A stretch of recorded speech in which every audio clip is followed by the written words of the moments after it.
Hello and welcome inside Alumni Field at the Wilpon Complex in Ann Arbor, Michigan for another presentation of WCBN Sports' coverage of Michigan softball. I'm Alex Drain, joined by Jeremy Parks for the regional final of the NCAA softball tournament's Ann Arbor Regional between the Michigan Wolverines and the James Madison Dukes. No games yesterday with bad rain sweeping through the area, but they waited and waited and waited, decided to push it off until today. Michigan and James Madison played on Saturday in a lengthy affair that was almost two full softball games, a 12-inning debacle where Michigan pulled it out in a 1-0 thrilling walk-off victory over the Dukes. Expect another tight one here today. Yeah, Drain, it's going to be cold. It's going to be a little windy. That wind is pushing directly out through the outfield, so anything that gets up in the air has a chance to get out if it's hit well enough. But the story of the first game between these two was that nobody could hit the ball well enough until the 12th inning when Michigan finally took the RBI walk-off single from Madison Uden. And they have now had over 24 hours of rest, closer to 2 full days of rest since they last played. And that'll be a huge benefit, hopefully, here today, especially for Megan Bobian in the circle, who had a lot of action throughout the first couple of days trying to rest that arm. Yeah, Megan Bobian and Megan Good both went the distance for the two teams a couple of days ago. Both were in the 170 to 180 pitch count range. That's high for the regular season, but in the postseason, we see pitchers give it all they have. Just this weekend, some dramatic performances by pitchers across the country, racking up the pitches, and I would expect these pitchers with a day of rest to be ready to go for as long as they will be needed for these teams. Michigan enters the day needing just one win in one of these two potential games to clinch a ticket to Los Angeles. James Madison, with their backs against the wall, will need to sweep both today. We'll get to your starting lineups here, sponsored by Chi-Chi's Salsa. Chi-Chi's, where dinner's easy as uno, dos, tres. Starting lineup for Michigan, they're going to be batting first as the away team in this game. Playing second, batting first, Faith Canfield. Batting second in center, Natalie Peters. Batting third in left, Lexi Blair. Batting fourth at first, Alex Subject. Batting fifth at third base, Madison Uden. Batting sixth, the designated player, Mackenzie Nemitz. Batting seventh, the catcher, Hannah Carson. A note on that as well, Katie Alexander, who was fully dressed in a brace on Saturday, is now not dressed for the game, had a jacket, but a large leg-length leg brace with some medical covering around it. So it appears that that knee injury might be more severe than we initially thought when she came out fully dressed on Saturday. That is a much larger bionic leg-looking brace. So Hannah Carson will start again at catcher today and bat seventh. Batting eighth in right, Haley Hogenrod. Batting ninth, the shortstop, Natalia Rodriguez. In the circle, Megan Bobian. And your lineup for the James Madison Dukes, batting first at third base, Hannah File. Batting second in left, Kate Gordon. Batting third, the starting pitcher as well, Megan Good, back in the circle again after a fantastic performance against the Wolverines on Saturday. Batting fourth, the DP, Odyssey Alexander. Batting fifth in right, Logan Newton. Batting sixth, the shortstop, Sarah Jubis. Batting seventh, the catcher, Kirsten Roadcap. Batting eighth in center field, Cambry Arnold. Batting ninth in second base, Madison Nyokis. Hannah Shiflett will be playing first base, but will not be hitting in this lineup.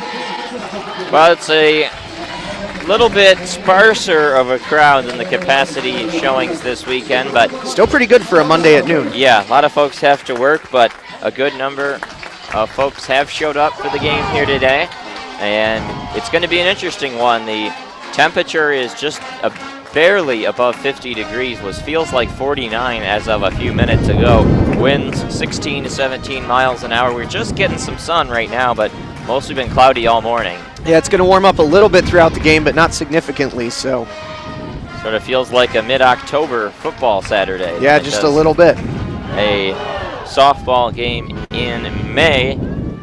These teams playing today, though, for a chance to go out to the warm California sunshine as UCLA advanced through their regional. A little bit shakier than expected, dropping that second game, but took a 5-1 loss to Missouri, but then bounced back in the winner-take-all 7th game of the regional Yeah, Mizzou, for whatever reason, did not start the pitcher who had pitched most of the winning game. Yeah. Went with other people, and they got knocked around pretty Got knocked handily. around early, and then they stuck there. And there was some ugly defense, too, early in that game. There were, I think, 3 errors in the first 2 innings by Missouri. It was pretty rough, but these two teams focusing on what they have to do today. 14 tickets to the Super Regionals punched.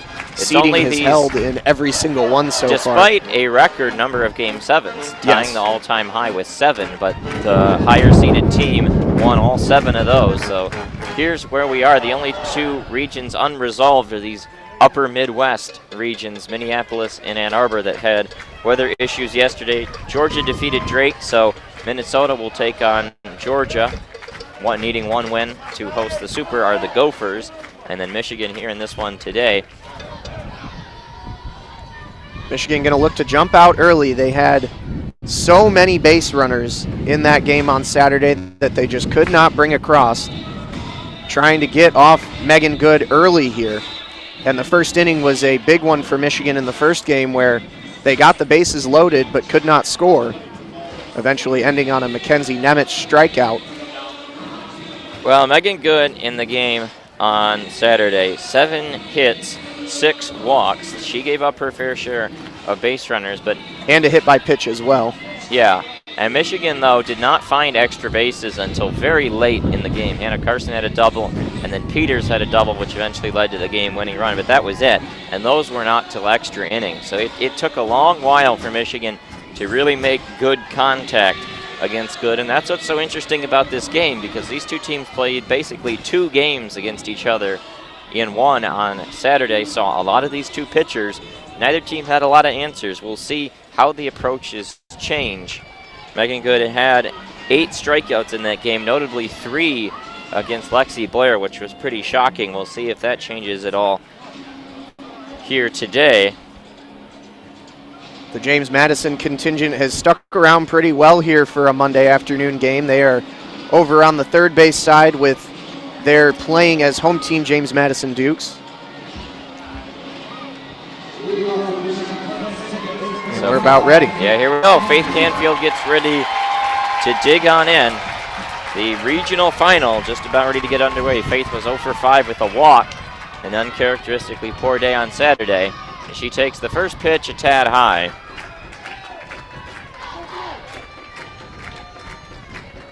Few fans still continuing to file in here. I'd say we're at about a little over half capacity here. 1-0 outside, 2-0. Maybe nearing 3/4 full. Yeah, about akin to your average regular season game that's not on a weekend. 2-0, and Canfield hits it right to third. Nice grab and throw across the diamond for out number 1.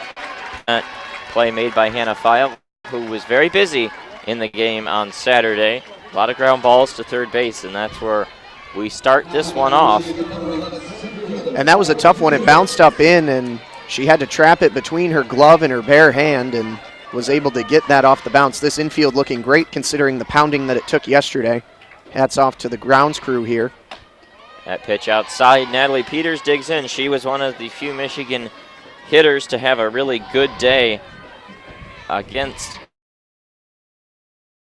2 for 5 with a walk, including the double and scoring the winning run. 1-0, swings and fouls it back. Home plate umpire Calvin Walker, first base Chris Tahanika, second base Mike Hernandez, and third base Tyler Barfus.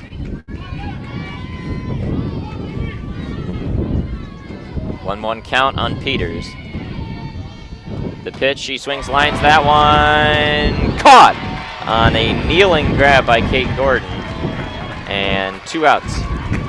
Yeah, that one was hit on a line, but as always on slap hitters, the outfield was shaded in a little shallow, and that was an easy enough grab there for Gordon out and left. Did go down to 1 knee to make the grab, but a little awkward looking, but pretty routine. Lexi Blair stands in. She takes the first pitch, inside edge for a strike. 0 for 6 in the game on Saturday. The worst hitting performance of her career. Struck out 3 times in that game after only striking out 5 times the whole season going into it. That pitch high and outside. So now up to 8 total strikeouts on the season for Lexi. Still just a ridiculously low number with 187 at-bats.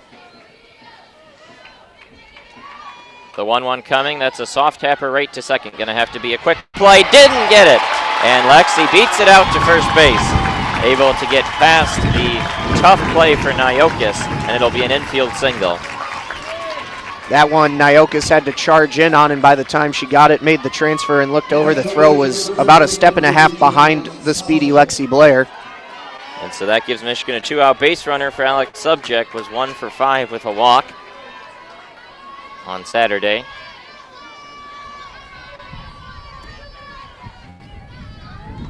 First pitch, high and outside. Nice snap by Kirsten Roadcap. Yeah, we saw Roadcap make a lot of those grabs up high in the zone on Saturday. That's a pitch that was working well for good, but she continued to kind of pepper the upper end of the zone, especially in 2-strike counts, and a few of them did get away. Several Michigan stolen bases on pass balls. 1-0, Blair steals, throw down to second, not in time.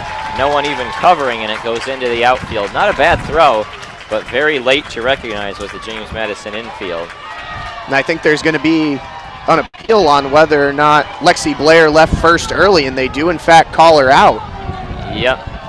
That was home plate umpire making that call. Time called at home plate by Calvin Walker. He looked over to Tyler Barfus at third to ask whether or not he saw Lexi Blair leave early, and that'll end the inning. So called out on leaving the bag before she could, and that'll be out number 3, and so Michigan spoils the infield single. And we will head to the bottom of the first here on WCBN Sports coverage of Michigan softball and the Michigan Student Softball Radio Network. So Megan Bobian will get ready to take the circle. She has been simply magnificent this regional. 17 scoreless innings so far combined between the St. Francis game and then James Madison. 12 strikeouts and 12 innings pitched on Saturday, and James Madison was never really close to scoring against her. No, and through the first, I think it was 11 innings, they only put 1 runner in scoring position. So yeah, she was simply dominant. Every time they would string together a hit, it would get left on base, and there was one instance in the 12th inning where they got the lead off on, and then there was a drop bunt that was collected by Bobian, and the throw to first was, in retrospect, very clearly late, but was called out at first. So a major gripe from the James Madison fans after the game is that would have had runners on first and second with none out, but I still don't think they would have scored. There isn't a lot of reason to think they would have. Even if they did, though, Michigan would have tied it up if things held with the Madison Uden single in the bottom of the 12th, which was the game winner.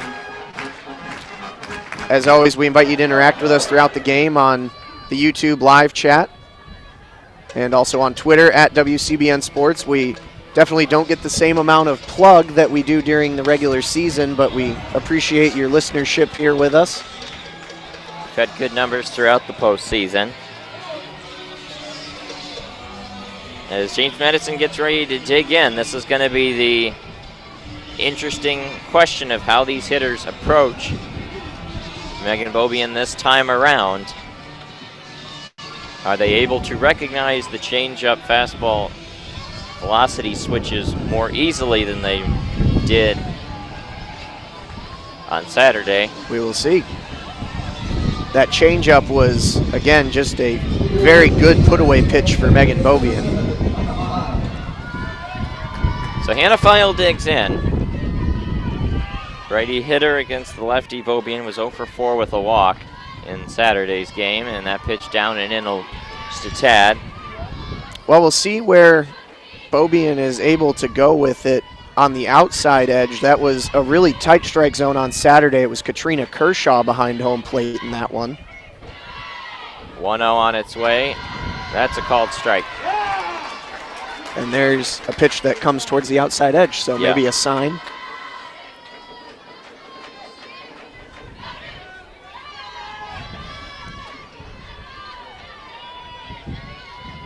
One on its way. Swing and a miss. Well, the gun apparently on ESPN on Saturday, Beaubien was reaching up towards 74 on the fastball. Devastatingly quick. And the James Madison hitter struggled with that pitch as well. Quickly ahead, 1-2. The pitch, swing and a miss. And Beaubien picking up right where she left off. Indeed. With a strikeout swinging. And down goes File. Kate Gordon now coming to the plate. Talked a lot about her and the power she possesses. 21 homers for her. That pitch just a tad inside.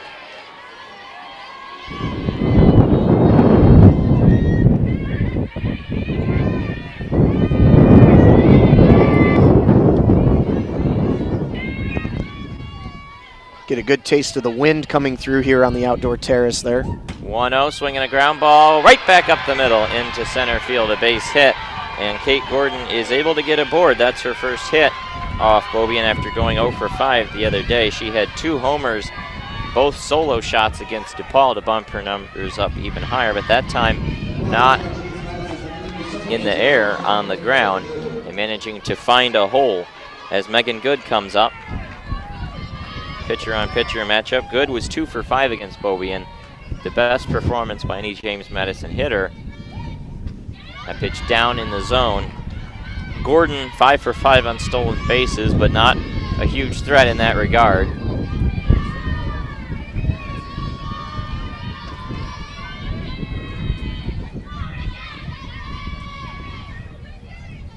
Ball in the glove, the 1-0 on its way. That one a little high. Check swing did not go. Went to the rise ball there and couldn't get the swing and the miss.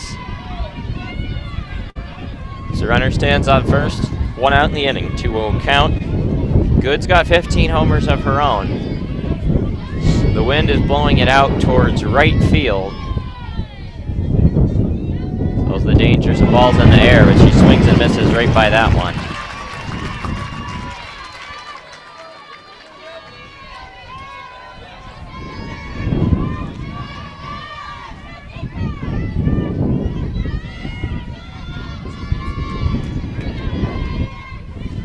One on its way. Strike on the inside corner. It's a great pitch. Froze up good right on the inside. And the count now quickly 2-2. Beaubien working her way back in the count. The wind up, the pitch, sails high. And jumping out of the crouch there was Carson as the rise ball floated up. Yeah, a bit late on the release there, but a pitch to give, and now back to full. Runner on first, 3-2 count. The payoff pitch, swing and a pop-up foul. That one lands down on the concourse. Good battle so far in the pitcher-pitcher duel.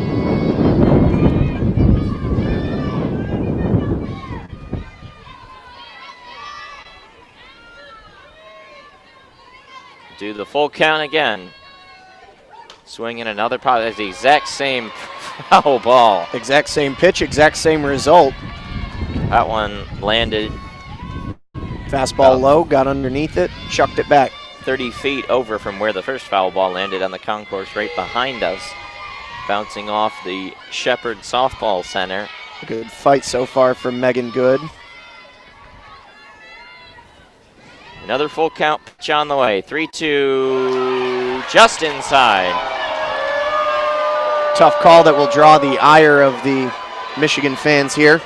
And now quickly 2 runners on and 1 out. This is an early test as Odyssey Alexander steps up. 342 hitter with 14 home runs. It's definitely a borderline pitch right there, but we're seeing perhaps the inside edge a little tighter, the outside edge a little wider.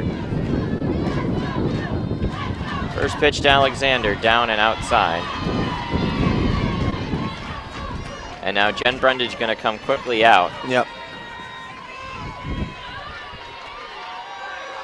Those very energetic James Madison fans back out over on the third base side today. Yeah, they are definitely fired up. Had their parking lot tailgate again as I drove in this morning. Must be good and socially lubricated. That wind continuing to just billow with the American flag out in center, going straight out from the 222 sign. Yeah, now it's blowing to dead center. It was gusting more to right field a minute ago. And that does bode well for a long ball hitting team like the Dukes. Odyssey Alexander, one of their better home run hitters at 14 on the season. Well, it's a lineup with so many dangerous hitters and a pitching staff with no real weak spots. A very well-rounded team. Just 8 losses on the season. 1-0 on its way. Alexander swings, hits that one right to third. Uden touches third, throws to first, the double play. Unconventional, but got it done.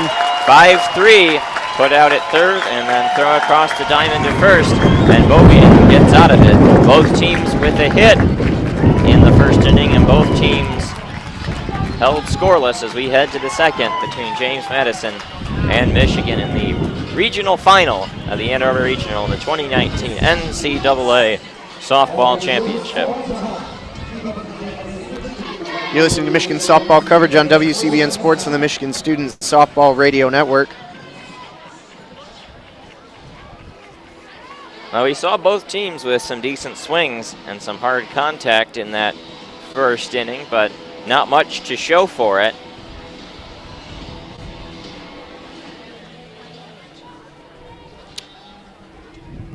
And we will see what Michigan brings up to the plate here with subject Uden and Nemitz due up.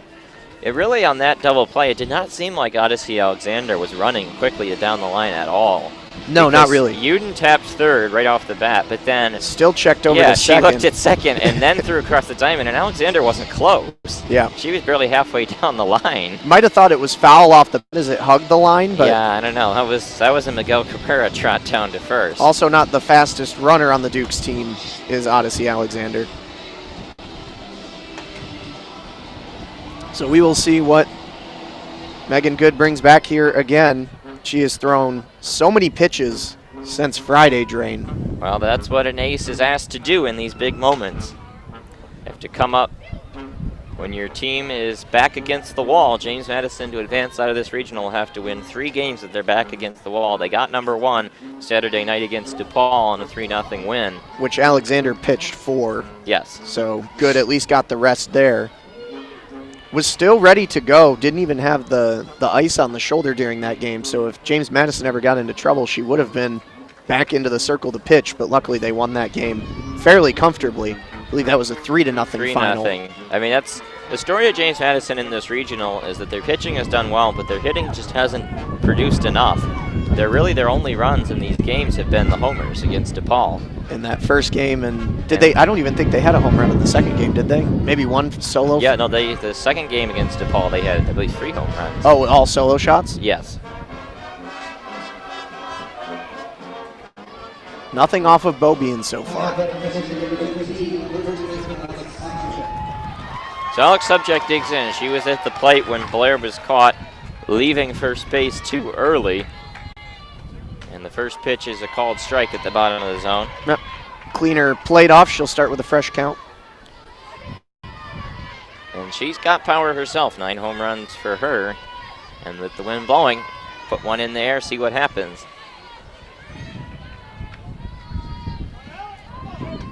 Ooh, that hit her. Yep, got her up on the arm there in the outside left arm. So another runner on for Michigan here to open up the second. Calvin Walker really did not like whatever happened there, because he went out to see that the ball was picked up, and now he's going out to the circle to have a conversation with both Good and Shiflett.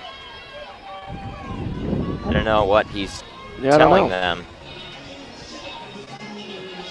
It's not like there would be anything to You know, like in baseball where you can kind of assume malice in certain Yeah. situations. I don't think there's anything there. Could have been something with her delivery, perhaps. Her foot was leaving that. A potential infraction in the circle. The rectangular box there.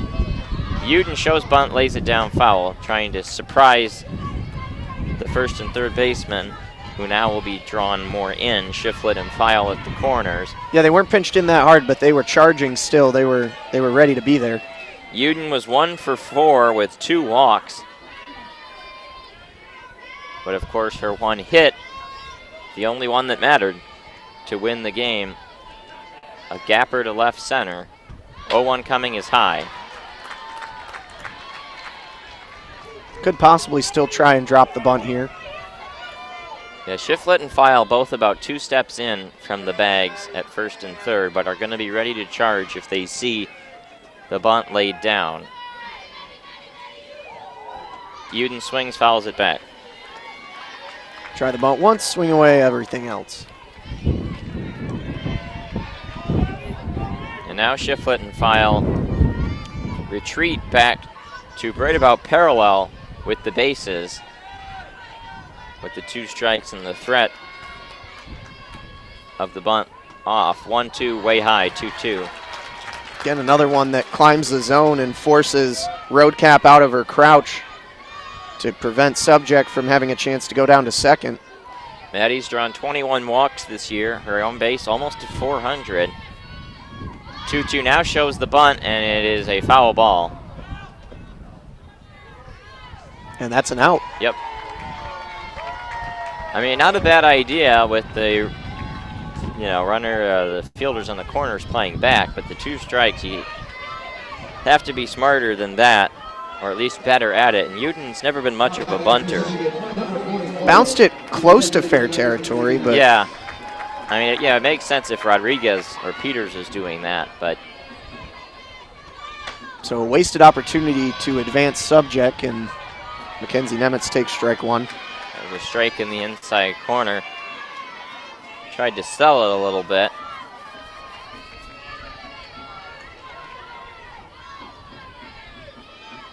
Oh, 1.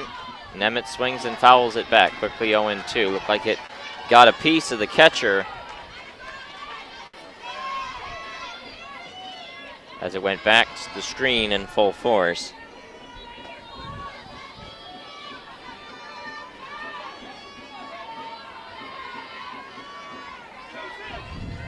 Oh, 2 count. The pitch just outside. It seemed like the first pitch of the at-bat, which is a called strike, was more a ball, and that was more a strike called the ball, yep. It's tough to discern what's going to be a ball and what's going to be a strike today, at least in the early going. 1-2 count on Nemitz. Swing and a miss.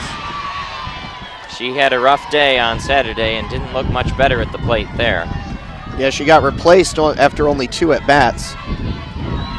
That rise ball was the issue for her and her limited at-bats against Good, and there was a problem there again.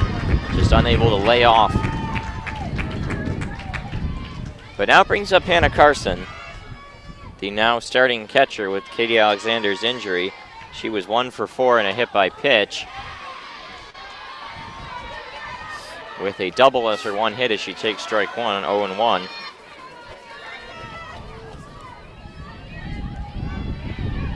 She's got a lot of raw power.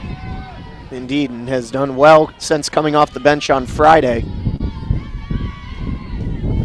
That one high, 1-1. Again, an update for those who didn't tune in right at the top of the broadcast, but Katie Alexander is in a full bionic leg brace, and she is not dressed today. She was dressed in a smaller brace on Saturday, but much more precautionary look today. 1-1, Subject goes down to steal, and she is out.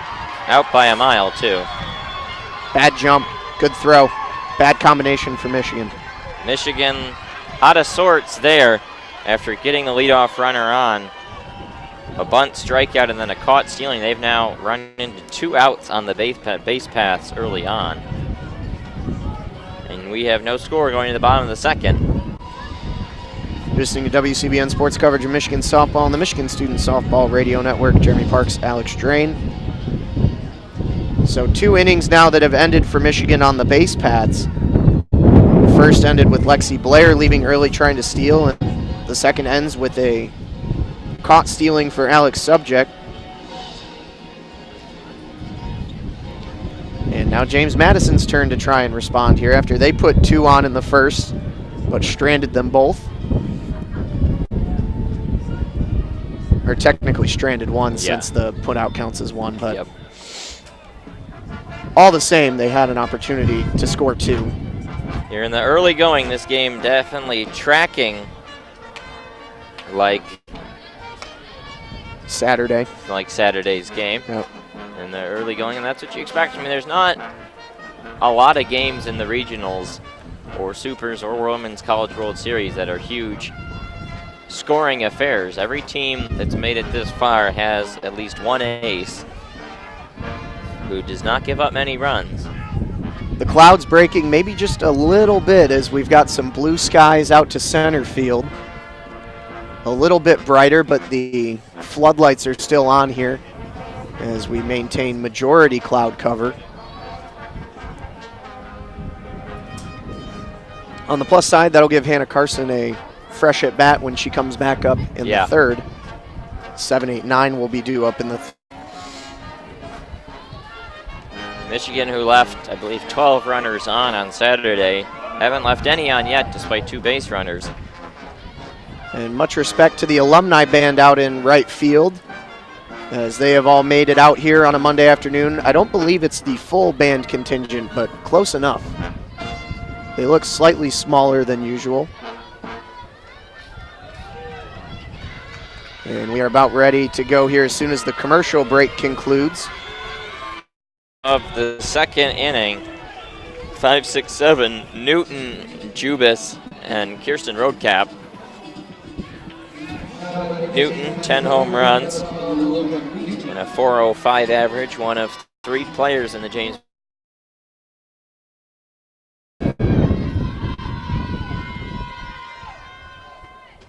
First pitch to Newton is a called strike. Newton is a .405 hitter with 10 long balls, 45 RBIs on the season.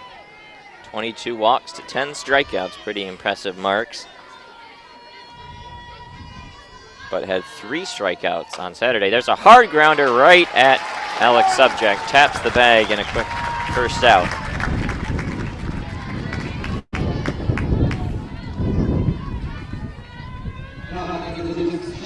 That's a hard hit ball that we saw go several times over to third on Saturday, but that one's hugging the opposite line right into the glove for the unassisted out. Bring up Sarah Jubis and her 13 home runs. Another powerful hitter fouls that one back. She had 1 hit in 4 tries on Saturday. Her, Newton, and Megan Good combined for 4 of the 5 James Madison hits. Off Megan Bobian. 0-1 to Jubis. There's the changeup. Outside edge for a called strike. And that's a pitch that Katrina Kershaw was not giving on Saturday, but catching that lower outside corner. Not much that Jubis could do there. 0-2 the count. Ball in the glove, the pitch. There's the check swing. That's going to be, They say she did not go. Huh. Yeah, that looked like she did. The appeal down to first was no. I don't know why Kelvin Walker appealed down. It looked like he was ready to ring her up. Yeah. And then he decided to appeal down.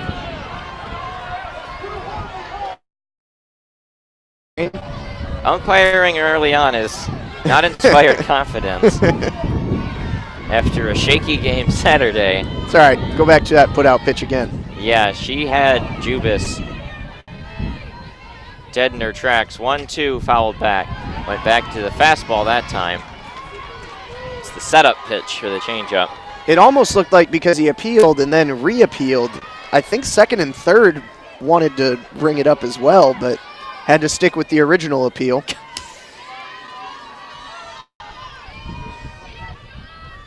If you're following along at home with the video, let us know. 1-2 foul back. Whether or not that looked like she had gone around. So Beaubien has really mixed it up from the changeup to the fastball, then the riser up in the zone. We'll see if she goes back to the changeup here.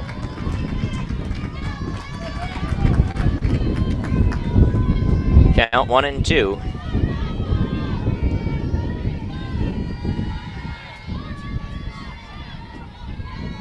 Pitch. Another Little one high. just missing. Yep. Waiting to see if he was going to go up with it, but not that time. And the crowd riled up. Juba's getting a lot of chances here at the plate. 428 hitter and a 520 OBP. We'll see if she can take advantage. The pitch popped up foul again. Headed right towards us here. And drops in right through the hands of a fan 5 rows in front of the press box. Jubas has only struck out 3 times all year, so shows the fight that she is giving at the plate. And 145 at-bats, just 3 strikeouts. One of the only players in the lineup not to strike out against Beaubien the other day. 2-2, off speed! Where? Where? Huh. Oh my goodness.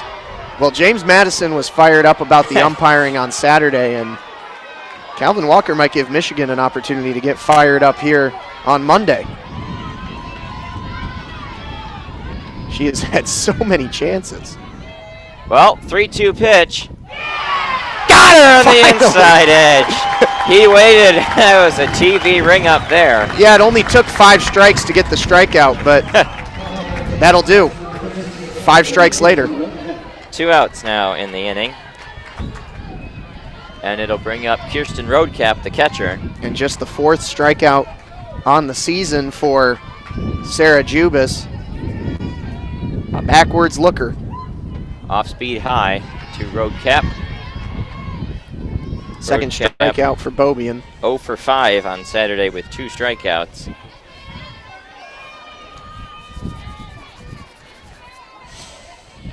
One-0. The windup, the pitch, swing, and just getting a piece on that foul back to the screen.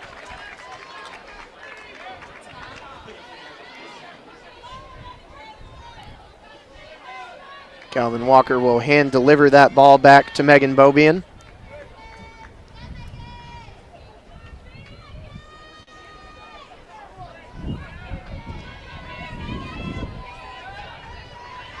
One the count. Swinging a high fly ball, arcing well foul, way out in front of that one. Yep, big pull there. And looking for her first 1-2-3 inning.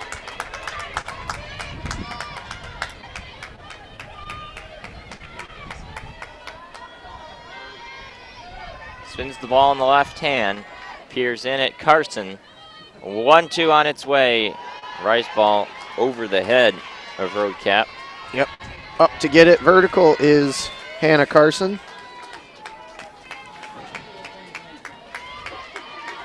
Wind has died down just a bit.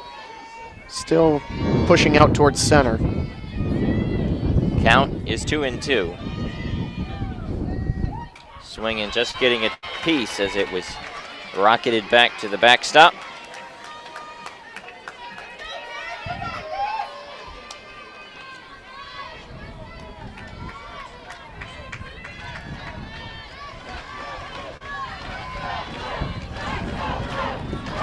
The dueling Let's Go Blue and Let's Go Dukes chants.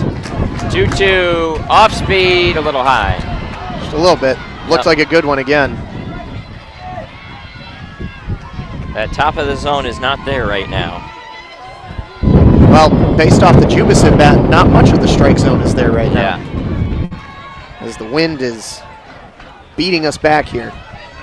3-2 the count. The pitch off speed, a little high. The changeup is just not getting down at the top of the zone right now. And a 2-out base runner. That is the second walk of the game for Beaubien. And I'll bring up the slapper, Cambry Arnold.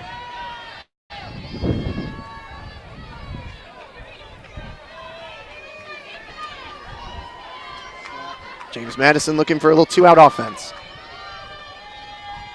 Uden drawn way in at third. Arnold takes the first pitch strike on the outside edge. The outside has been really the friendliest part of the plate for Megan Beaubien so far today.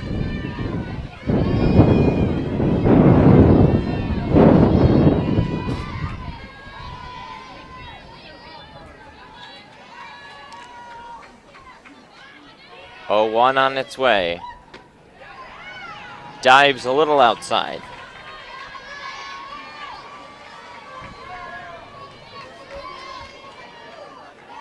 Cambry Arnold 0 for 4 with 2 strikeouts. He was also pinch hit for on 1 occasion on Saturday.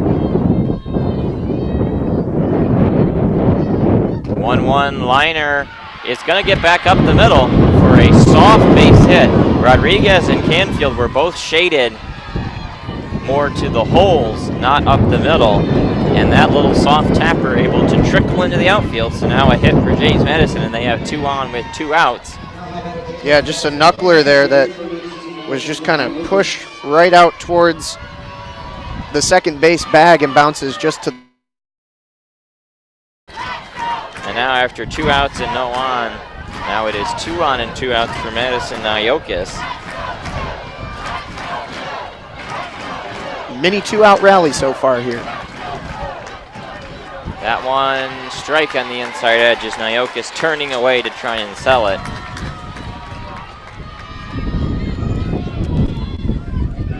James Madison had runners on first and second back in the first. They grounded into a double play. Now first and second with 2 outs here in the next inning. 0-1 changeup down. So the changeup couldn't get down a few pitches ago, and that one a little too down.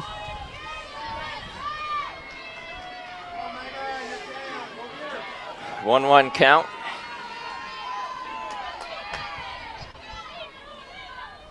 Nayokis check swing foul, and now Beaubien back in a 2-strike count. Needs to be able to pull that strikeout pitch out of the bag right here. Nayokis 1 for 4, no strikeouts. Roadcap is standing on second, Arnold on first for the Dukes. Bottom of the order trying to make something happen. 1-2 coming. A little high, and then the ball dropping out of the glove of Carson, but able to get to it quickly before anyone started to scamper away, and now the count 2-2. Yeah, it was in the leather, and she just couldn't squeeze it as it kind of rolled a few feet over to her right, but not far enough to draw the runners into a steal attempt. Count even at 2-2. The pitch, swing and a check swing. Haven't been very confident swings from Nayokis, but doing enough to just get pieces of these.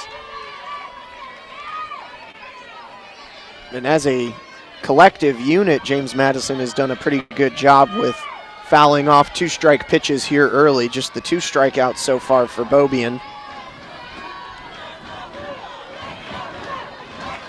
The 2-2, swing and a high pop-up right in the infield. Carson is there, and she makes the play. Oof. Yeah, that one held up long enough, yep. Late to find it, but the soft pop-up ends the inning. James Madison strands 2. They've left 3 on as we head to the third. No start in this one. Big theme so far. James Madison's gotten some base runners, but it hasn't really felt like, number 1, that their hits have been all that hard, and number 2, their walks have been more of a tight strike zone than anything else. You're listening to Michigan softball coverage on WCBN Sports and the Michigan Student Softball Radio Network. That's got to be tough as a catcher, right? You lose it up, and then you've got like 5 voices on the infield all yelling at you just to look up, but not really where. Yeah. So a tough one to track, and luckily Carson made it. It would have, you know, had she lost it, it looked like it was going to bounce in fair territory. Yeah, but keep in mind that might have backspin on it too. Right. That could have rolled it foul.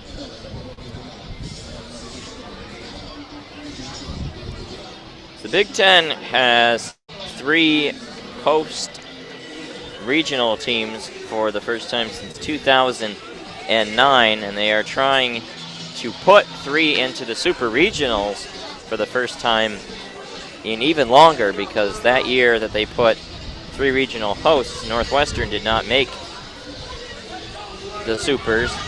The Wildcats this year are in. How about Wisconsin giving it their best effort last night to make it 4? They beat Oklahoma in a preliminary elimination game. Yeah, that was 2-1 for the first defeat for Oklahoma since, I think, mid-April. Yeah, longer than that. It was like since March. Or March. It was the first time they had trailed since mid-April in just any game at any point. And the only reason they trailed in that game, I believe, was because Texas scored in the top of the first. It was a pretty good weekend for the Big Ten as a whole. Illinois flopped a little bit, but Ohio State made a little noise. They got to play their regional host. They beat the eventual, or no, regional champions. They came close. Yeah. North Carolina came very close. Yeah, so they made a little noise. Wisconsin took a game from the #1 team in the country. Northwestern, with their backs against the wall, were able to wiggle past Louisville, get into the Supers, and a trip to Norman. And now Michigan and Minnesota enter today, 1 win each. 3 Big Ten teams into the next round. As Hannah Carson gets ready to dig in, this is the second straight inning for the leadoff hitter. Had come up previously in a canceled at-bat due to base running issues. Yep. Subject was put out at second to end the second.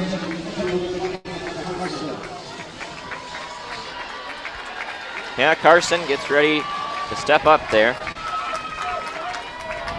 and face Megan Good.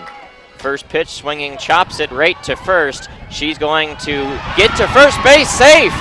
Yep. Did not run out of the base paths, and the first baseman's tag by Shiflett. So that's going to draw an argument from Laporte, who heads out from the James Madison dugout, because Carson took a wide turn around the first base path. She's going to try and say she deviated off of the path and should be called out. Now Calvin Walker is going to confer with Chris Tahanika at first. I mean, if neither made the call right away, I don't know how they would change it now. Yeah. Bonnie Thole making her case over from the first base box. Hutch yelling over from the third base foul line. Laporte is 2 steps off the back of Calvin Walker. Having a very leisurely conversation right now. And now they're going to bring in Mike Hernandez from second base. And Carol Hutchins is furious. What in God's name do you need the second base umpire for? She's safe. That was a very long conference, but she is safe. I mean, the other thing is that the umpires, while the play was happening, just stood there like wax figurines. Neither even made a safe call. They looked like they didn't even see the play happening. Well, Shiflett was running over for the tag, and Carson went probably about a step and a half off the line, the chalk, into foul territory to avoid her, and then slid into first and was safe. So that'll go down as an infield single, and we're already going to have a pinch runner in Grace Schelleman. Well, the argument there too, Drain, would be, I mean, if somebody hits a ball to the gap, right? You see people take that wide a turn around first to make it to the gap. So I mean, it wasn't anything ridiculous in terms of weaving out of the base paths. So that's an infield single. For the second straight inning, Michigan gets the leadoff runner on. I mean, I don't honestly know the specifics of the inside the baseline rule, but again, I don't know how you could overturn it once that was the call, and that's the call. I mean, replay has not taken over college softball yet, so here's where we are. Haley Hoganrod stands in, Grace Schelleman there. Hoganrod's bunt is popped up. Throw down to first, got her. Doubled up. Awful bunt there from Haley Hoganrod. And Michigan has run into a third out on the base path, so the third straight inning. Bonnie Thole will give it to Grace Schelleman as well, as she was too far off the bag at first. I mean, the issue for Michigan in this series, in these games against James Madison, is that Megan Good goes to the rise ball so dang much that popping up those bunts is rather common. As Natalia Rodriguez now stands in, she shows bunt and pulls it back for a ball high. An odd game so far.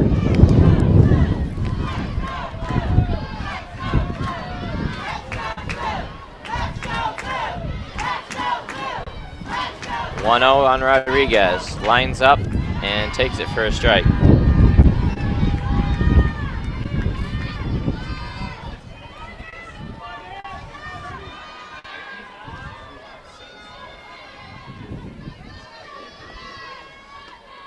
There's a swing and a miss by Rodriguez. I think the thing that you have to keep in mind if you are someone who's bunting in those situations is that you have to pick your spots, and it's okay to pull it back.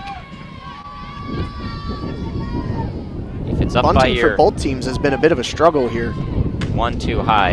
You know, if it's up by your head level, just pull it back.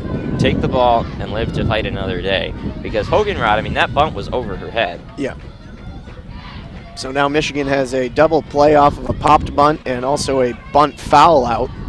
2-2 outside. Rodriguez now on the verge of drawing a 2-out walk. Which again would just make you feel all the worse about wasting the leadoff base runner. Yeah.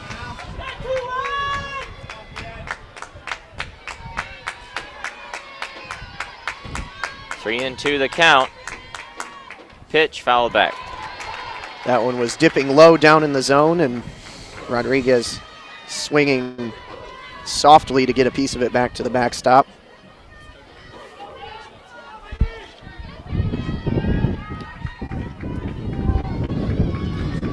Three and two the count. Megan Good looking into the dugout for what this pitch is going to be. Here it is. Rodriguez lines a base hit into left field. Right between third and short, past a couple of gloves. Well, that's a circumstance where losing the base runner isn't so bad, because that could have been just an out at second base. That was a very shallow play with how drawn in the left fielder was. So third single for Michigan today off Megan Good. Rodriguez is aboard, and that will bring up Faith Canfield.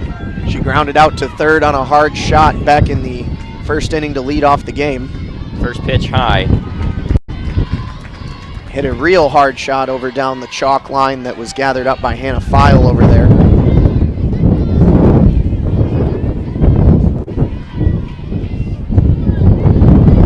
Now a huge gust of wind coming on through, and Canfield takes it inside, 2-0. Good hitters count upcoming, and the flag is about to blow off the flagpole. And it's blowing to dead center, too. Put it up in the air, and the wind could carry, but Michigan, quite frankly, just hasn't had many balls in the air against Megan Good. 2-0 called strike. A true ground ball pitcher.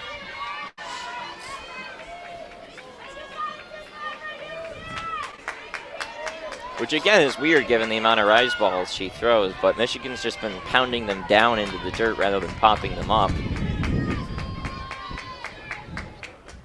2-1 way outside, and now the count is 3-1. Good has given up, as we mentioned at the start of the broadcast, a lot of walks in the last game on Saturday, and a hit by pitch early here. Canfield 406 hitter, 3-1 on its way. She swings, lines that one right back up the middle, a base hit. And now Michigan starting to get some good swings off Megan Good here in this third inning. 2 on and 2 out for Natalie Peters. And finally a base hit for Faith Canfield. That was the best ball we've seen all day, hit by the Wolverines off Megan Good.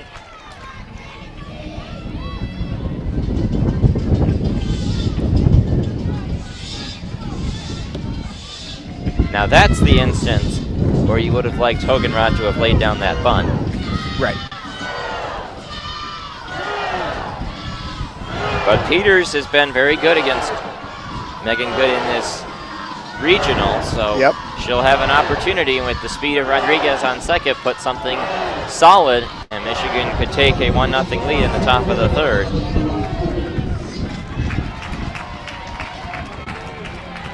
Trying to keep the 2-out rally moving. Scoreless game here, top of the third.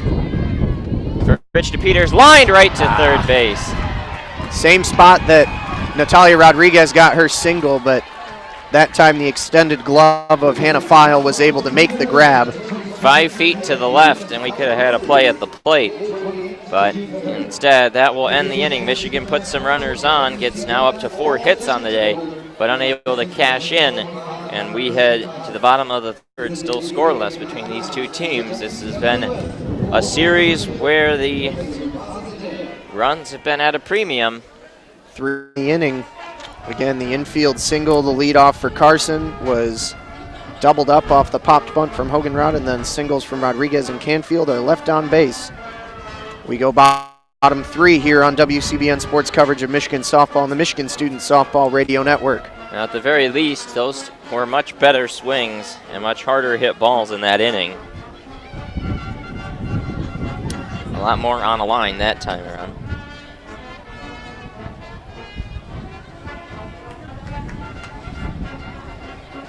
Yeah, I almost feel like I could use like a hot chocolate right now, Drain. Yeah, this is Just a little warm the tummy. It's a little chilly out here for May. it's a chilly one.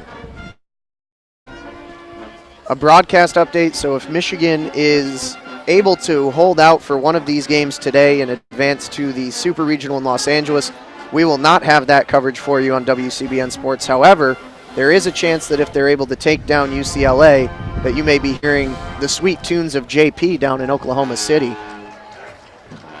Drain, you can come down too if you want. So probably nothing next week, but a chance for some coverage if we are able to advance to the big one. That would be a lot of fun. I might just recruit Michigan fans to come on the calls with if it's just me. So any of you tuning in, if you're planning on potentially making that trip, if it happens, feel free to send me your highlight reel, examples of your work. You can send that through the Twitter account and you can audition for a chance to be on the Women's College World Series broadcast. UCLA looked vulnerable again, Drain, as we mentioned. Yeah, they just haven't been the same team from earlier in the season. 6-4 in their last 10 games down the stretch. Able to avoid a huge upset, though. So Beaubien goes to work against the top of the James Madison order. File, Gordon, and Good in the bottom of the third. A swing and a miss there from File starts the inning. She struck out swinging her first time up. Beaubien would like a quick inning here after a rather elevated pitch count through two longer frames. 0-1, another swing and a miss on the rise ball. File just keeps chasing. Yep.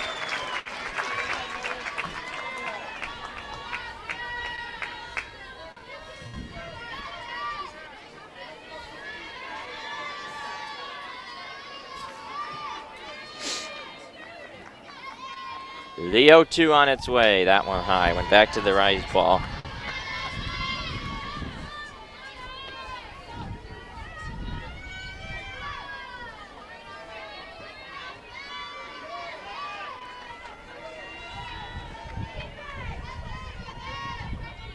One-two on its way in the dirt.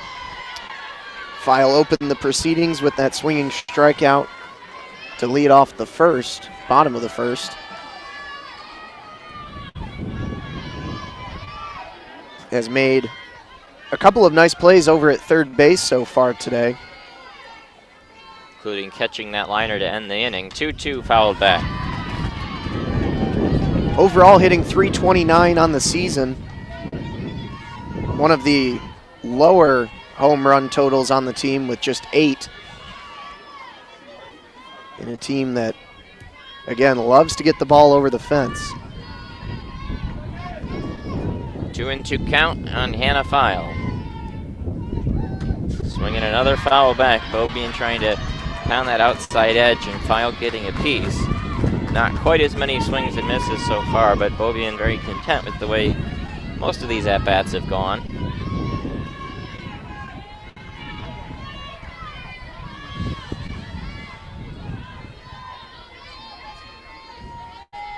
Two-two wind up in the pitch, swing and a little pop-up coming on his subject, and it'll drop in foul ground. Yep, I don't think Carson saw where that one was going as it came off the bat, so she was a little slow to get up out of her position behind the plate and just a little too far for subject to charge on. Beaubien locked in another lengthy at-bat right here. This will be pitch number 47, I believe. 2-2 swing and just getting a piece was File. She's not close on a lot of these swings, but is just managing to nick them ever so slightly. Has 22 strikeouts and 167 plate appearances this year, including the one to start the game. 2-2 dives outside. The plate discipline very good from Hannah File in this at-bat.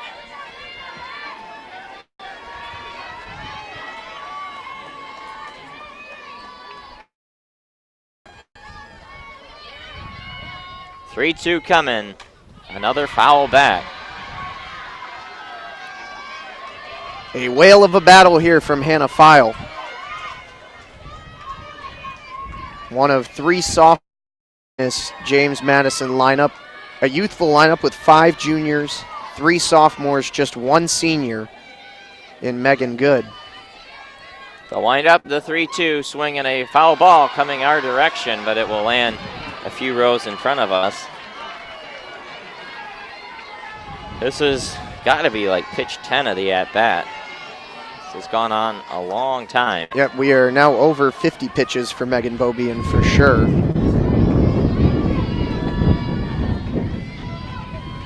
The 3-2, swinging a high fly ball into shallow left field.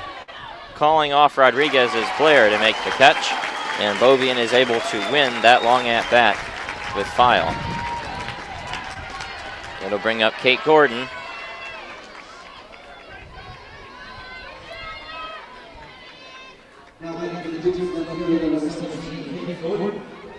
Gordon singled and was stranded her first time up.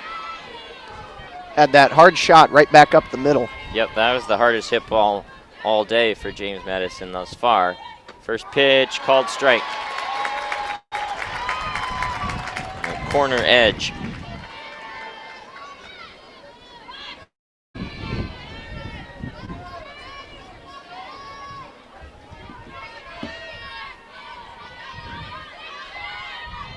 Oh, one, there's the changeup for a called strike, going 2.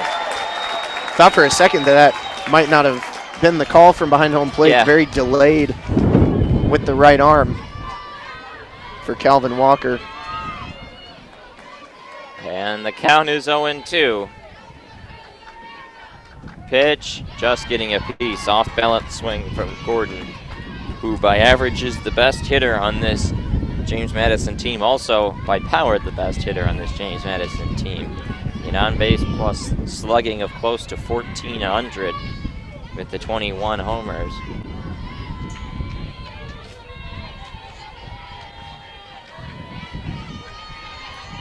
Oh-2 on its way, swinging a foul back.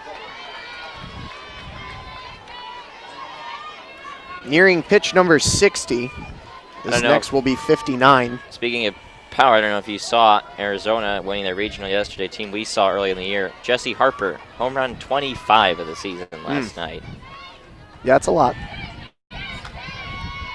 0-2, that one's center field, back at the track at the wall, and it is gone.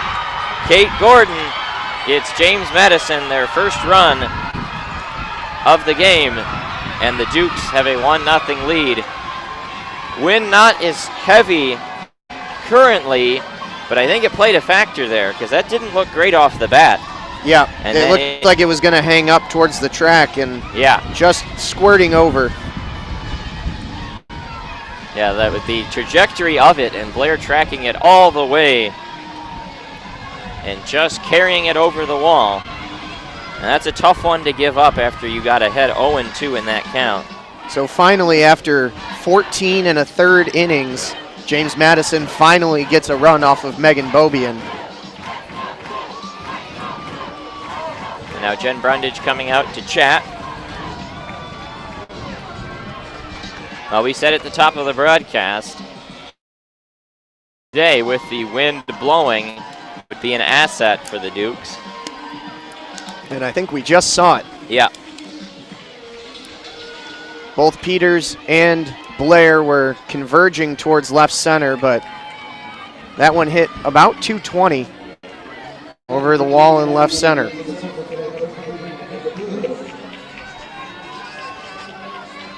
So we'll see how Megan Bobian responds, with Megan Good coming up to the plate here, who's going to be the big beneficiary of that home run. She will be pitching with a lead behind her for the first time against Michigan this weekend.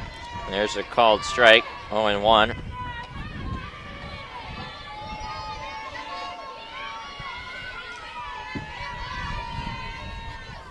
One on its way. Check swing, top of the zone.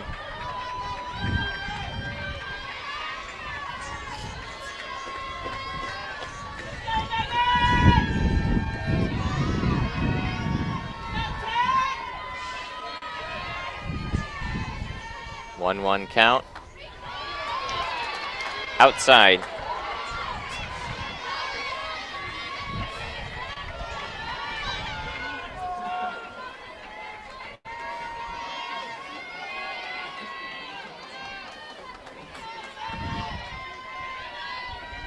Two one coming, swing and a foul back, and now the count is 2-2.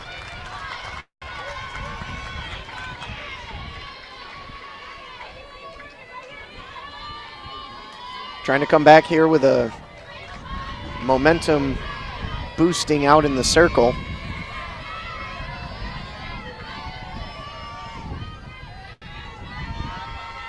Two on its way, swing and a hard grounder into right field. Looked like Subject didn't know whether to chase it or to let Canfield go, and it was able to find a hole. And now James Madison back-to-back hits, the top of the order coming through. Good with a walk and a one-out base runner. I think we're going to see a pinch runner come on here for Megan Good. See who it is.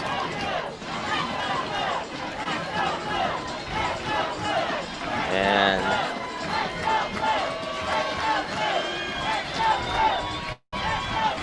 can't see the number right now. Yep, it was just 1 second here. And that will be Lexi Lomax.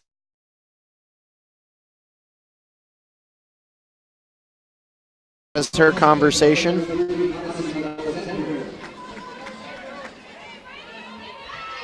Well, one of the things you talk about when you play these kinds of games is the cold weather and how that affects pitching.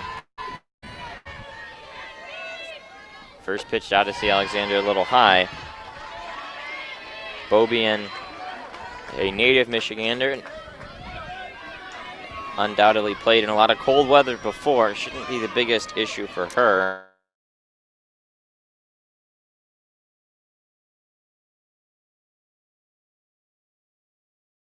No on Alexander.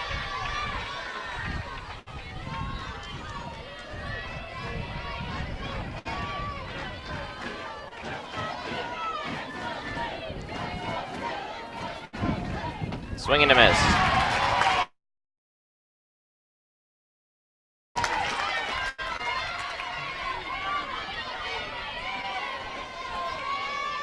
Both teams 4 for 10 at the plate today. But one extra base hit for James Madison, the important difference. 2-1 fouled off to the side. It rode in towards the hands.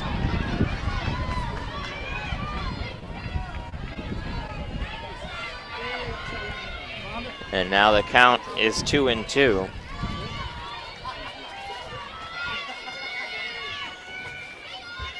Bobian spins the ball in the left hand.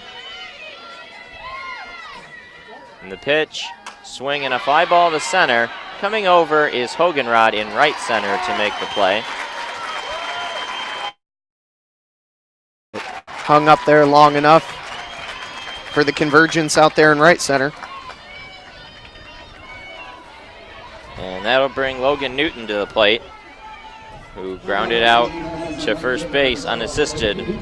First time up, it was a hard liner right at Alex Subject.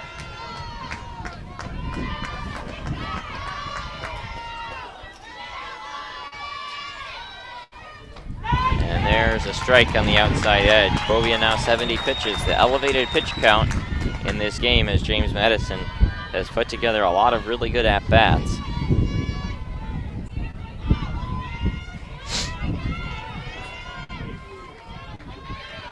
Oh, and 1 on Newton.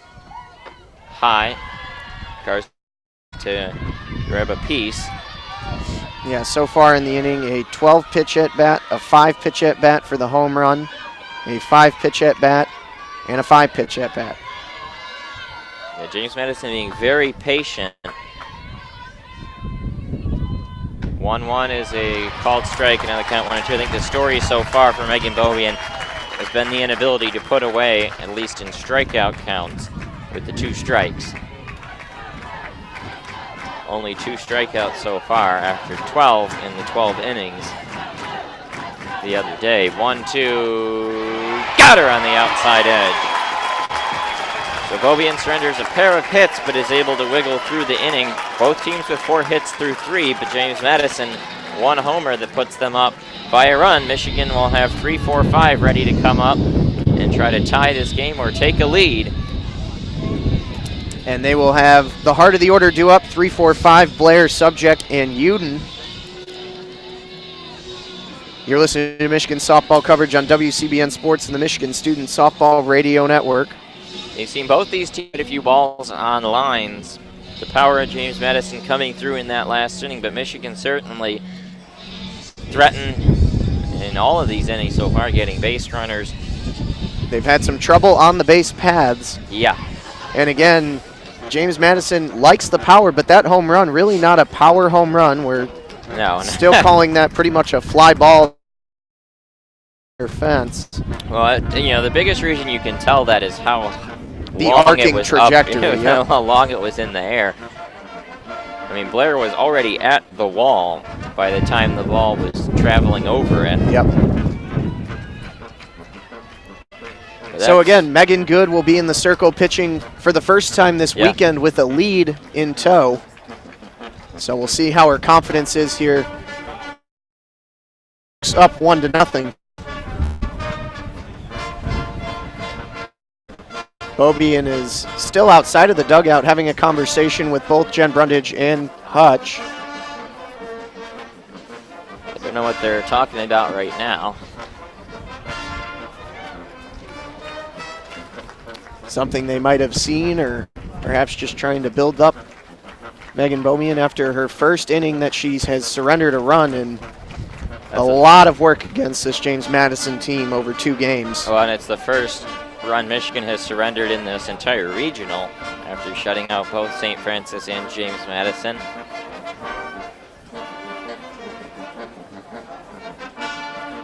Lexi Blair will get ready to dig in. She had an infield single her first time up. That was her first hit off of Megan Good of the regional.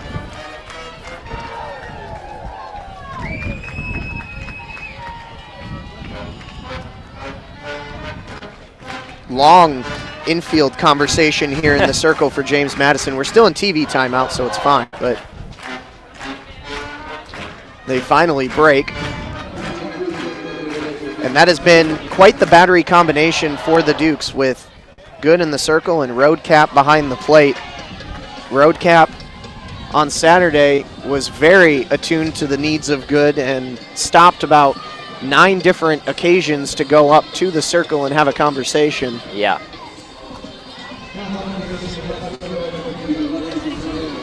But we are ready to go here with Lexi Blair.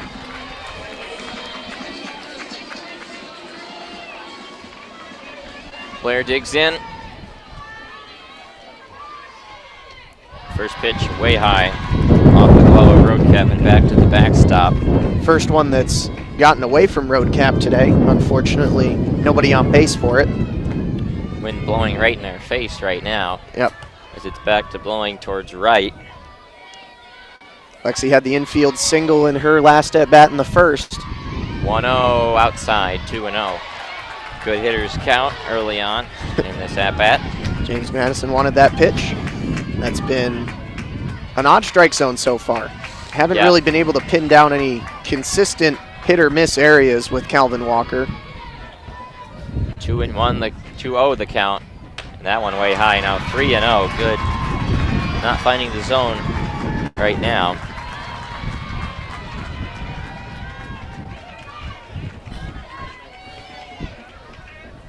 Good, yet to surrender a walk. She did hit Alex Subject earlier. 3-0 inside, and none of those were close. 4-pitch walk to start the inning. Tying run on.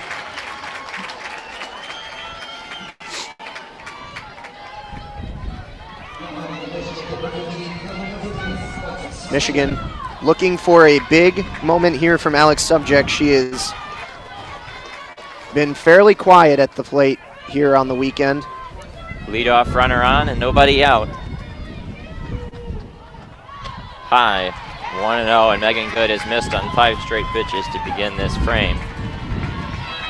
And that will bring Road Cap out to the circle.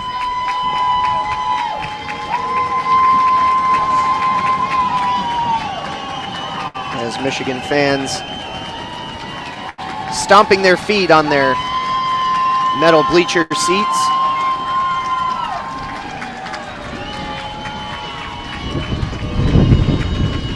Can Michigan answer? We always talk about winning innings, Drain, and after giving one up in the third, James Madison takes that inning, but can Michigan answer right back here in the next frame to try and take the fourth?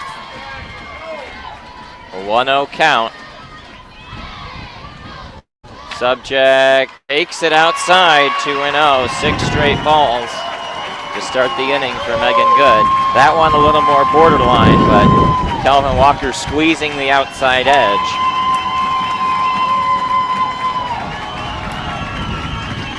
Two and 0 the count. See if Subject gets something to hit here. Outside. Oh. Ooh. A late call there. Yep. That one got just enough of the looked maybe a little low and outside, but yeah. I mean, it's not shocking it was called a strike. I just made that announcement when the hand didn't go up for a while. That one hit her. Right on the elbow, it looked like. Subject has been beamed twice today. Well, she took it good, and the exact same spot too. Yeah, took it off that arm or the rib in the first one, and that one definitely on the elbow. And with how cold it is outside, that one's going to hurt a little more. Yeah. And that's going to bring Laporte out to the circle. The head coach for the Dukes to have a talk as Michigan now has runners on first and second with none out. Subject is bent over about 10 or 15 feet behind first base trying to walk it off. I remember I'd play soccer games early in the morning, 8, 9 a.m. in October. You got hit with the ball on the body. That, not fun. Well, the only thing you hope too is, you know, it got in there on the elbow. Hopefully it didn't hit anything too hard on the elbow. So here's Maddie Uden, who was the walk-off hero in the 12th on Saturday. Like to see her get to swing the bat here. I mean, honestly, they could try the small ball approach to move Blair over to third. However, that would require a fly ball to tag up a run and score, which Michigan has not really been able to get. First pitch, strike at the top of the zone. These delayed calls from Calvin Walker. They make you wonder. Michigan wants to do something here. 0-1 count. Goods finally found the zone. Uden swings, fouls it back. Uden's been very aggressive in her at-bats against Good, despite stringing some pretty good ones together.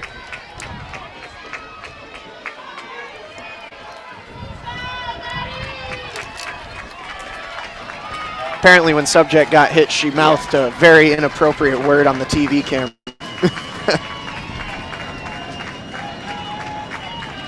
0-2 the count. Uden takes that one a little high and outside. Dukes fans not happy about that, but that hasn't been a strike all day.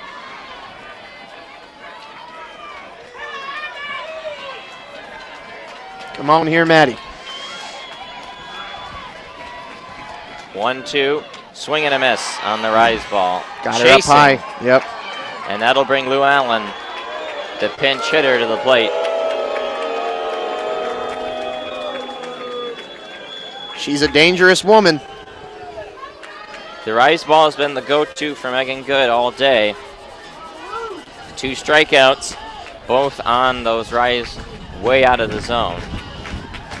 But Lou Allen comes to the plate. She singled in her lone pinch hit appearance So on still, Saturday. runners are on first and second with 1 out. Blair stands on second. Subject stands on first.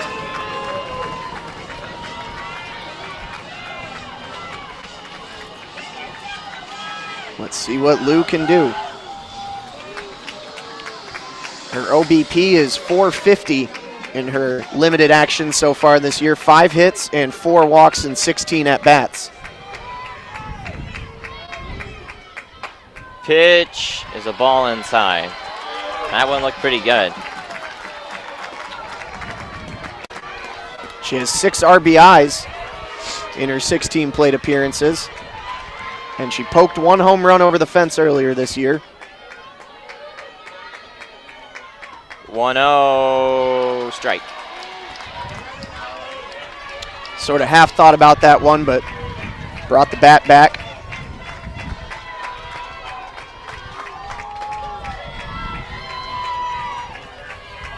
One and one the count. Down and in.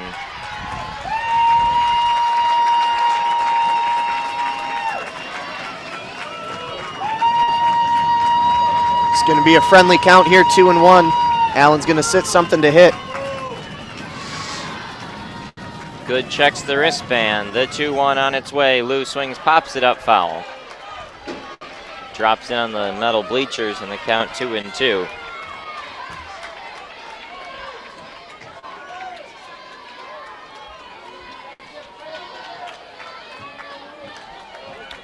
Michigan trying to tie this game back up after a solo home run from Gordon back in the last frame.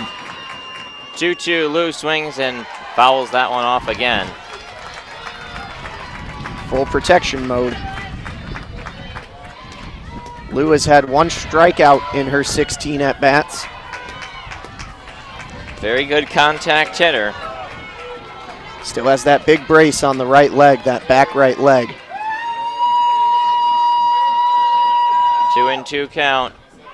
Oh, and that gets away from the catcher road cap as it was up high in the zone, and now a fly ball to the outfield could tie the game. A 3-2 count.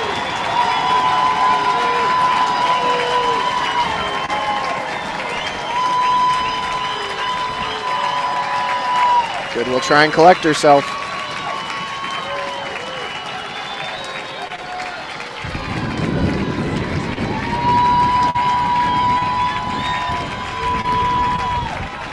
Blair on third, Subject on second.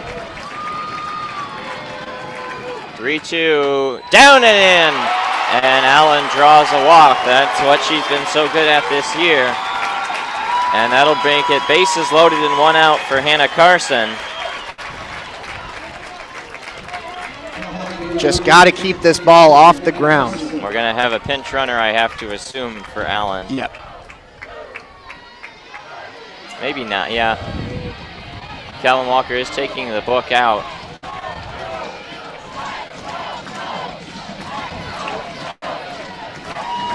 No signal yet. Nobody's loading up actually in the dugout. So Lou's going to run. Going to test out that right knee on the base pads and see how it holds up. I don't know, with the double play ball a possibility, I would want the best runner on base.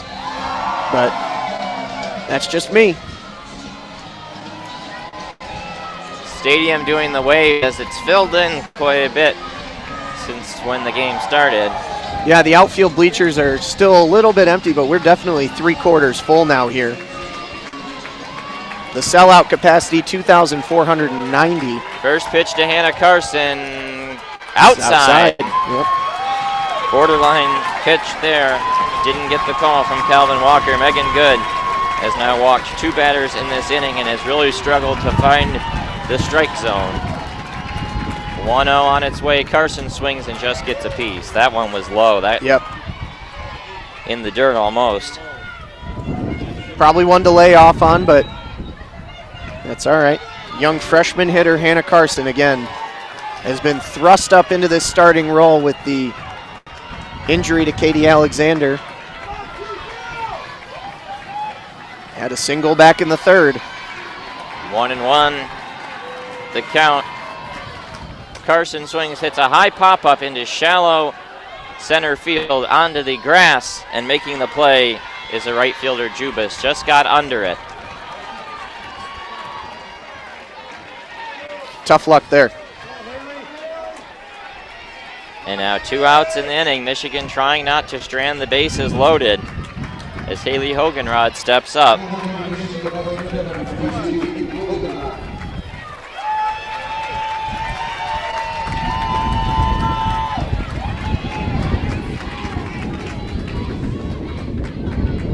First pitch, Hogenrod fouls it off. Maybe trying to make up for that popped bunt that resulted in a double play when Hannah Carson got on base and was pinch run for by Grace Shellman, who got tagged up on that play. Trying not to burn another bases loaded. 0-1 high.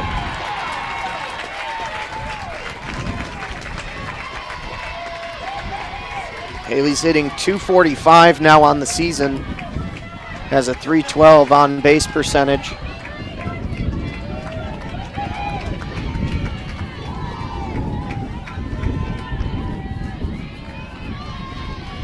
One count. Oh, it hit her! And that's going to... No, they're going to say foul ball, that it hit the bat. And that's going to bring Hutch over.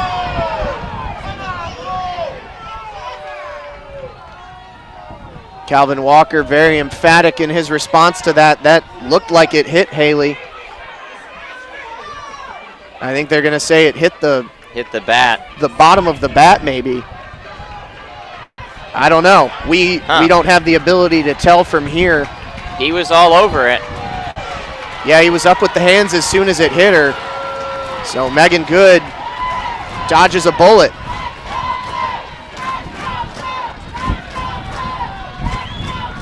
One-two is low.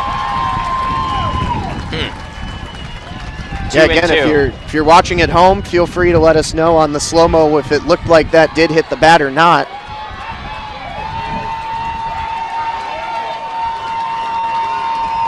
Good checks the wristband. 2-2 on its way. Inside, 3-2. That one brushed Haley back again, just and a now, little bit. Good, nowhere to put Hogenrod in a 3-2 count.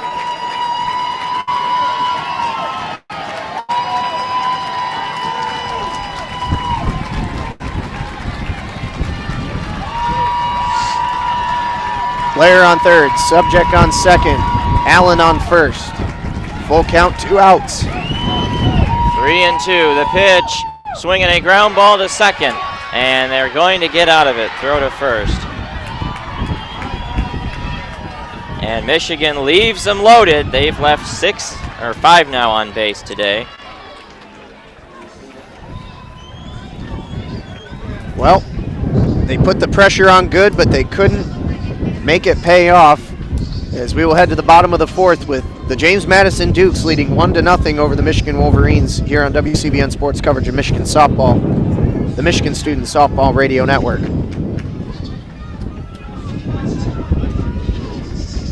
All free bags in that inning, 0 hits, but they got the walk to Blair, the hit by pitch to Subject, and another walk to Lou Allen. And we thought Haley Hogenrod might have been hit to bring across the run.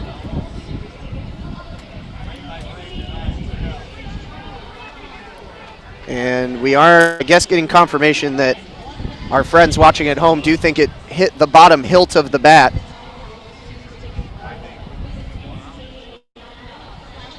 So I guess Calvin Walker had that call right.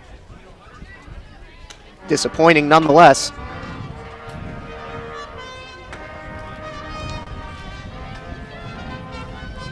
Tough luck so far, Drain. Yeah, this is suboptimal. Michigan has just not gotten the pitches lined up when they needed to. Their harder hit balls that have found holes have not been the ones they needed. Michigan 0 runs on 4 hits. They've left 5 on base. James Madison so far 1 run. They've left 4 on base. They got the solo home run from Gordon back in the bottom of the 3rd, which has been the difference maker so far.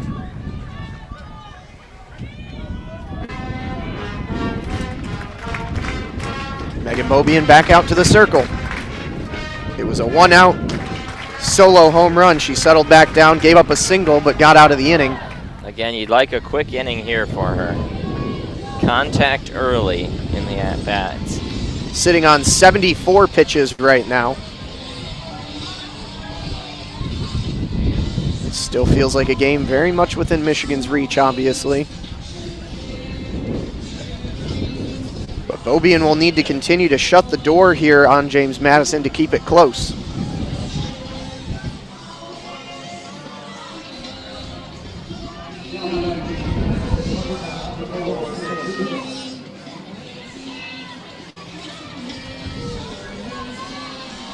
How you doing over there, Drain? A little chilly? Yeah, it's a cold one. You're doing all right.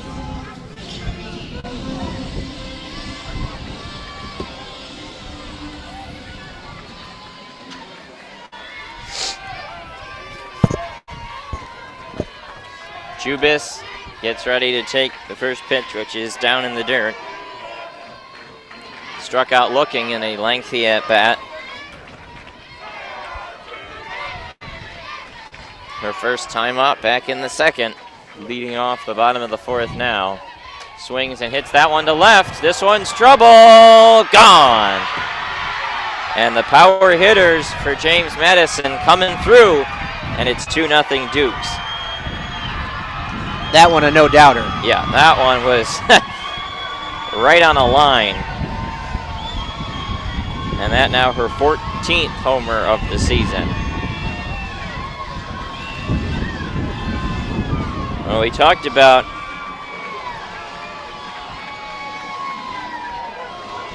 if you can keep James Madison in the ballpark, they don't have many answers offensively, but after holding them in the ballpark for 12 innings on Saturday, not able to do so here early on. Now Kirsten Roadcap. Ball low.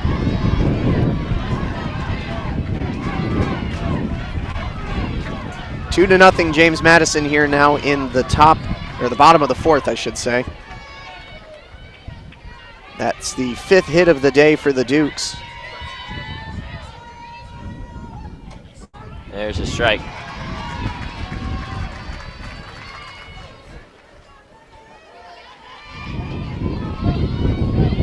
Bobian had been susceptible at points in the season to giving up the long ball. It's hard not to when you pitch that many innings against a team like James Madison. There's a foul back. Can't hold them off the board forever. It's up to the Michigan offense to actually produce something. And they've left a lot of opportunities begging in this game, just as they did on Saturday, but the difference between now and then is that James Madison finally figured out how to get a hold of it. 1-2 the count. High, 2-2.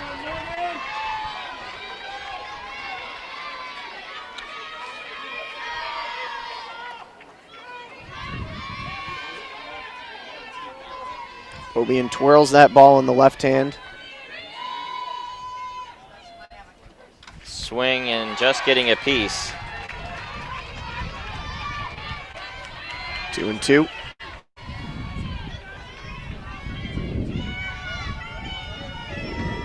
That Jubis home run came up just shy of the scoreboard out in left field. Hit it on a line. Yeah, that was a really hard hit ball. 2-2 is a changeup down and away. The changeup just hasn't floated the way it was on Saturday. And it gets away from Hannah Carson. 3-2 the count. Another full count situation. The pitch, swing and a foul back.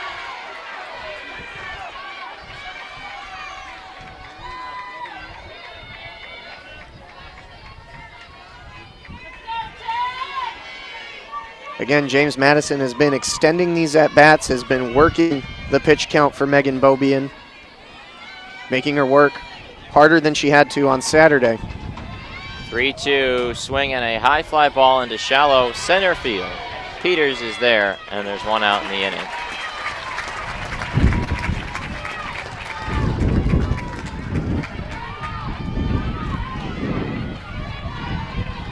I have to think we could see Alex Storako come in at some point in this game.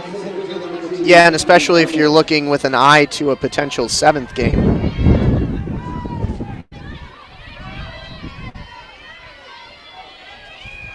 I'd prefer to get it done here, though, so we can go warm up. Cambry Arnold, strike on the outside corner.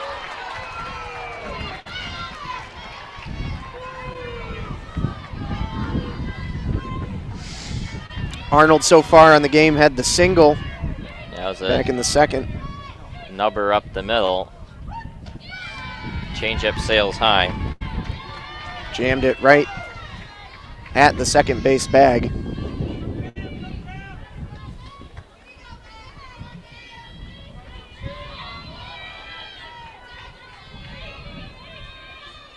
One. Shows bunt, pulls it back, takes it low.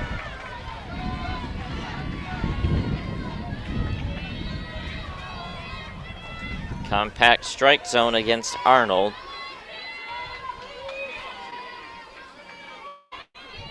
Two and one.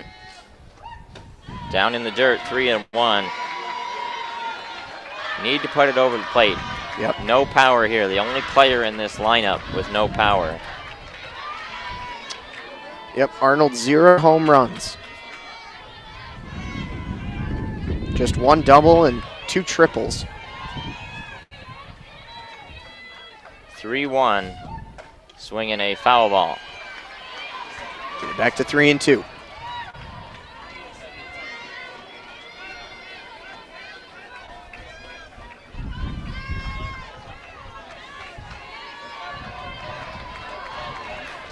Bobian's going to consult with the wristband.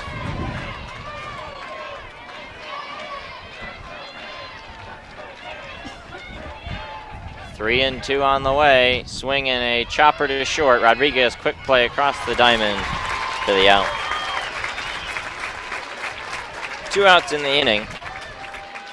I'll bring up Nayokis.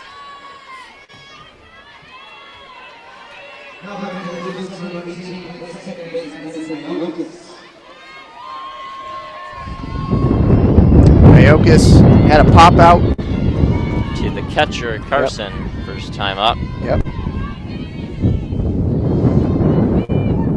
There's a changeup bouncing in again. The string on the changeup is getting pulled way too early. Just a little, yeah. Yeah, it's fading action is happening before it gets to the plate. He's been throwing it more frequently in this game as well. 1-0, swinging a high pop-up into left field. Blair moving in and making the play. So James Madison gets their 5th hit and their 2nd homer of the day. They lead 2-0. Michigan bats need to get something going and convert on all these base runners. We head to the top of the 5th. You're listening to Michigan softball coverage on WCBN Sports and the Michigan Student Softball Radio Network. Again, a big thank you to everybody tuning in with us here today from a chilly Monday afternoon at Alumni.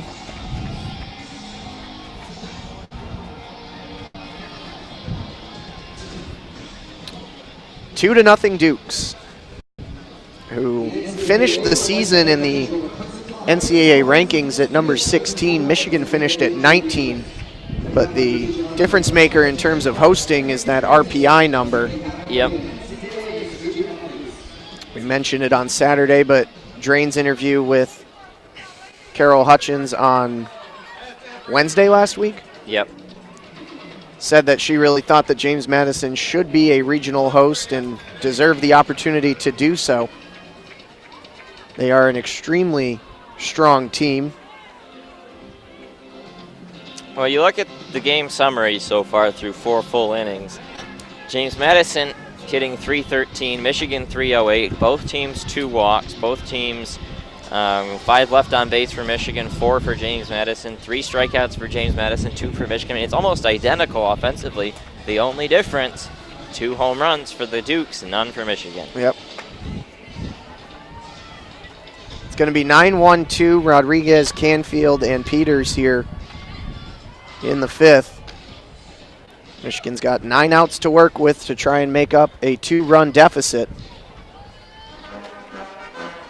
As the wind for the first time this game has actually died down over in center field. That American flag has gone from almost ripping off in this game with 20-mile-an-hour winds to minimal here. As Megan Good will lead her infield and a little hands in the circle, and they will depart as Natalia Rodriguez gets ready to come to the plate.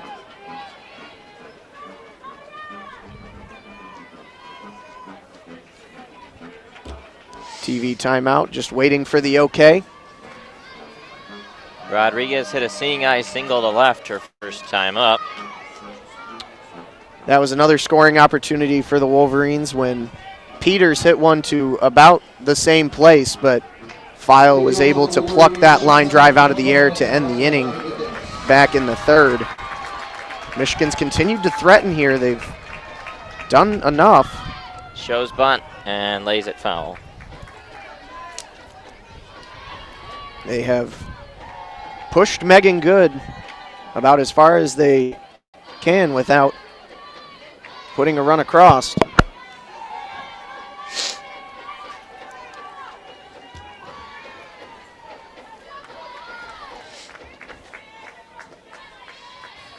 Oh, 1, she swings, pops that one up right to shortstop, and Jubis hauls it in. That'll bring up Canfield with 1 out in the inning.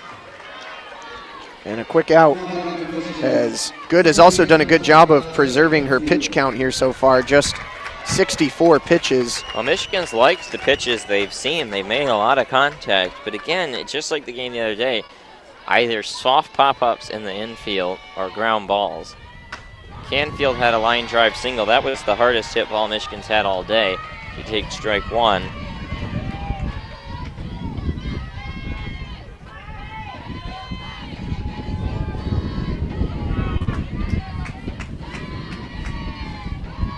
Oh, 1 swings and hits it high in the air. Straightaway center, now moving over to the right side as the wind carried it, and Arnold with the quick grab, and 2 outs just like that. 1 more out away from a very quick inning for Megan Good. You wonder with the pace at which she's moving, if James Madison holds on to this 2-0 win, if Megan Good could go deep into a 7th game. Peters up there, shows bunt, pulls it back for a ball.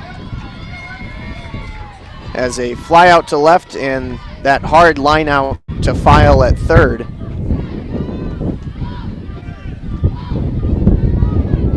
All the way back in the box. Back foot to the back chalk. 1-0 high, 2-0. Entering this inning, Good surrendered 4 hits, 2 walks, couple hit by pitches, a lot of base traffic. But as long as Michigan is not able to hit the ball hard anywhere, they're not going to have a whole lot of offensive success. 2-0 is in the dirt, 3-0. And eliminating some base miscues. They had a called out for leaving early. They had a caught stealing down at 2nd. They got doubled up on a pop bunt.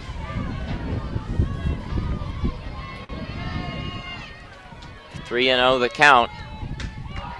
Strike at the bottom of the zone, 3-1.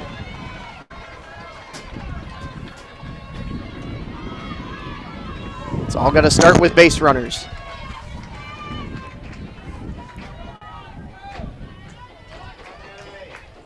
(3-1) outside, and now Michigan gets a runner on. They bring the tying run to the plate in the form of Lexi Blair. She has 6 homers of her own this year, single and a walk so far today.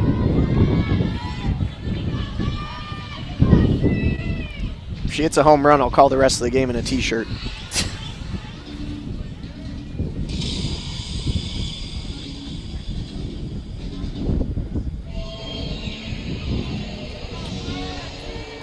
And a quick conversation between Kirsten Roadcap and Megan Good in the circle. As Lexi's ready to come on up. Michigan has had a base runner in every single inning so far.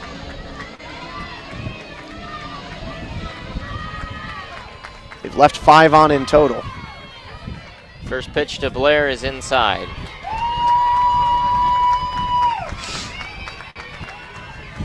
Peters has that first to home speed if it's in the gap, especially running on contact at 2 outs. Lexi takes that one for a strike on the outside edge. Single in the first and a walk in the fourth. Stranded twice.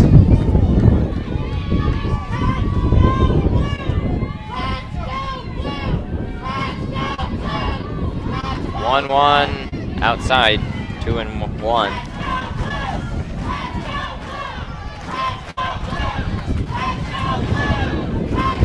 Crowd trying to will Michigan into some big hits.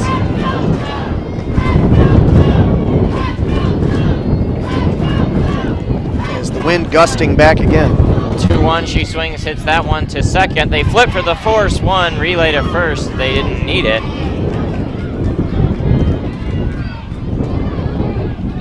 Was there an out call at second? Yeah, there was. That they did call Peters out, yeah. It was 2 outs in the inning, and everyone was standing around like they weren't sure what happened. It was a interesting call. I mean, he went up real fast with it, but and then just sort of stood everybody there. kind of stood there. Yeah. So that'll end the inning. Headed to the bottom of the 5th, 2-0. James Madison. We'll see who comes out of the dugout for the Wolverines and circle.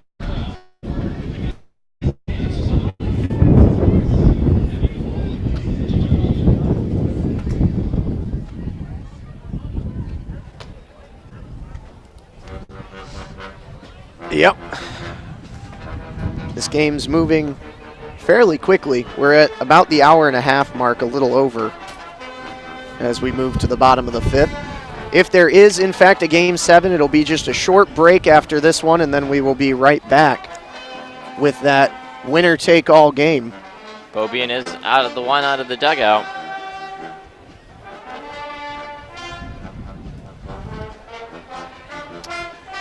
Still trying to keep it close here. She's given up solo home runs in the last 2 innings, and that's our difference. And Jubis, the 2 home runs. And she is going to see Gordon, who will be hitting second in this inning. It's the top of the lineup. 1, 2, 3, File, Gordon, and Good here in the bottom of the 5th.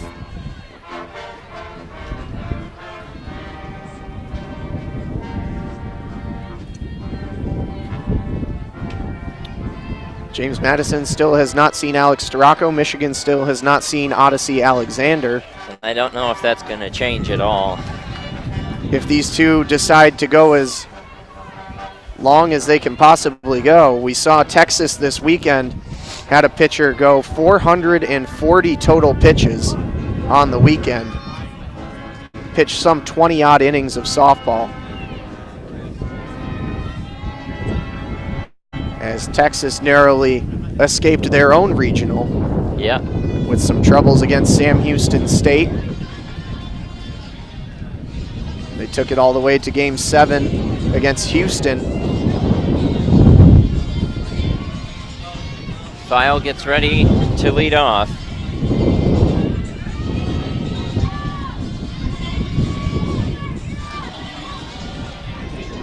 File had a strikeout in the first and a fly out to left in the third. Sitting at 327 on the season. First pitch is down in the dirt. That changeup missing again.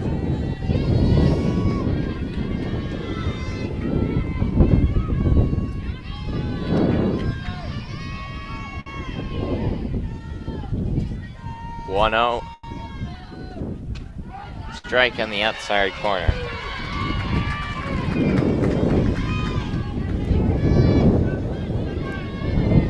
It's definitely one of the colder games they've ever called. Being on the outdoor terrace, definitely get to feel that breeze. 1-1 high. It's a packed press box on the inside. They've got the local TKA, ESPN, all the writers.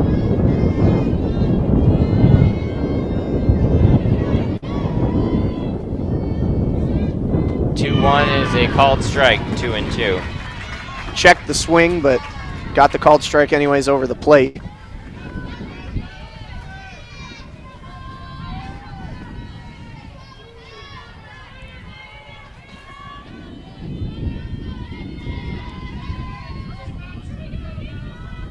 Two on its way, just a little low, 3-2. Beaubien has been in full counts all day long. Yep. She's now up to 97 pitches, creeping up on 100 for the day. She's given up 2 walks already on the game, 3 strikeouts. Full count offering, swinging a high pop up into shallow center. Peters is there, 1 out. See, those are fine outs to get. You just like them to happen on the first or second pitch of the at-bat. James Madison has been patient, and they have been nagging. And you've seen a little bit of the difference that can make, getting into some of those drawn-out counts, and they've taken Megan Beaubien deep twice in this game. Kate Gordon, one of those players to do so. She's gotten her revenge in style here today as she swings, hits that one high in the air to left, but Blair is there. Does she have room? Yes, she does. Right at the wall. The wind just not enough for Kate Gordon this time. It was the exact same hit. A high fly ball that carried out there, but this time the wind just not enough to deposit it over the wall. Yep, neither of those hits had much mustard on them, but that one right at the last foot that it could possibly be before going over that left ticker tape on the wall. So a quick 1 pitch out brings up Megan Good. The pitcher swings and fouls it back. The other thing about these extended innings that James Madison has been able to have with these longer at-bats is that it has kept Megan Good on the bench for longer between appearances in the circle. He has gotten a little more rest before having to go back out again. Walk and a single for Good today. Swinging a high pop-up foul. That last pitch was pitch number 101 on the game for Megan Beaubien. She's been a workhorse. 0-2 the count on Good. Wind up in the pitch. Change up. Outside. Close to a call that was made earlier in this game, but again, the changeup just missing to the outside. And maybe a hair low? Yeah, perhaps.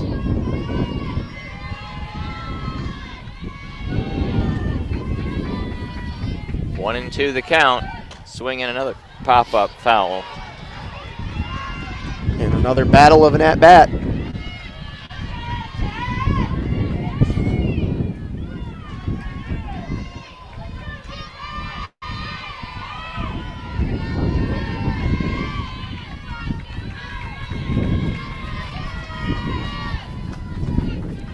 The 1-2, swinging a line drive to center. Peters misjudged it at first, but is right there for the catch. She ran in a couple steps, then realized she needed to backtrack and hauls it in. That'll end the inning.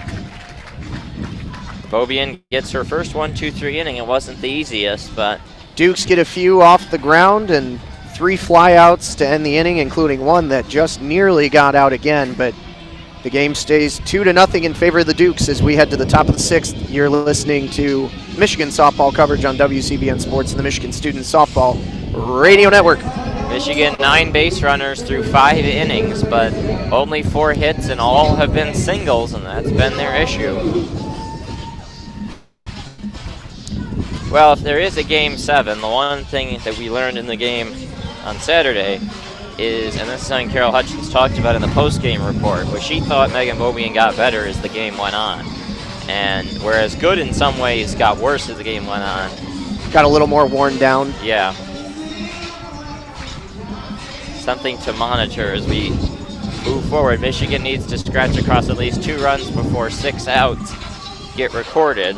Again, they have had ample opportunities. They have not had an inning yet where they didn't get a base runner. Looking around the scores, Minnesota had jumped out to an early 3-0 lead. That's where it stands in the top of the 3rd on Georgia. With 1 win, they will be onwards to host LSU in the Minneapolis Super Regional.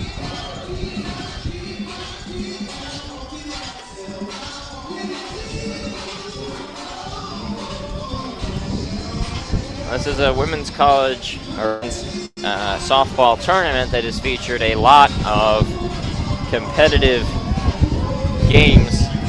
7 Game 7s up to this point, all won by the higher seeds though. But this regional, right after it was announced, a lot of people pointed this one out as perhaps the most competitive of all, given the quality of the 2 teams here, and it's been nothing short of just that. And one team that gets left behind after today, I think certainly will have deserved the opportunity to move on to the Super Regionals regardless. Subject, Uden and Allen due up if Allen does come back in again to hit for I think there's a good Mackenzie chance Nemitz. Yep. Subject, who will lead off, has been hit twice. The wind blowing us in the face again. Yep, we have had maintained periods of heavy gusts. If the wind was this heavy when Gordon hit that last fly ball, that might have been out. Gone. Yeah. I mean, right now it is at probably its most severe of the day. So let's see Subject get one off the ground here. That's just got to be the thing, and that's the thing. You just want a standard fly ball because it's all been ground outs or pop-ups, ones that barely leave the infield. Just give it a little air and a little distance, and the wind should take care of a lot. And she swings, hits that one into right field. There's your solid fly ball, but not nearly enough on it. A high, high arc. And an easy catch by Newton in right for 1 out.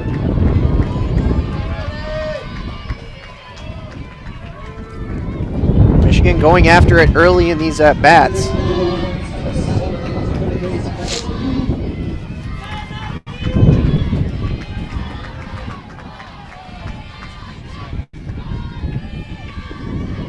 Pitch high, 1-0. 77 pitches now for Megan Good.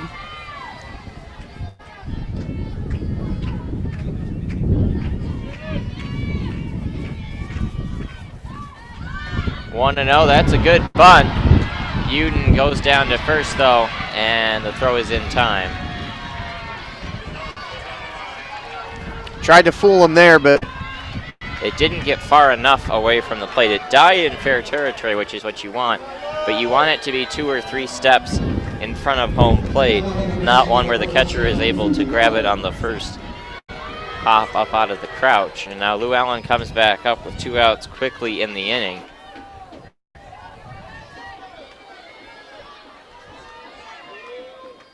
Swings and fouls it back. Took a hefty cut. If Michigan can't get anything here, they'll be down to their last 3 outs the next time up. Allen walked her first time up. 0-1 the count. And if they can get Allen out, it would be 7-8-9 due up in the 7th. There's a foul. 1-1, or 0-2 now.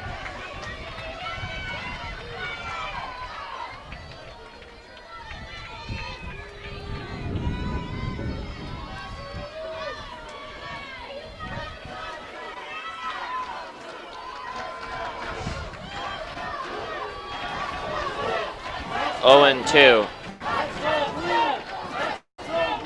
High.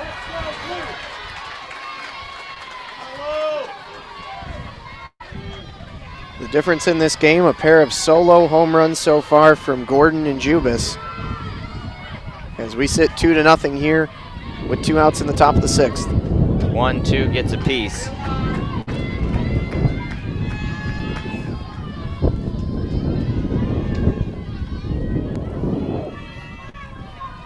James Madison looking to force a winner-take-all Game 7. That would happen right after this.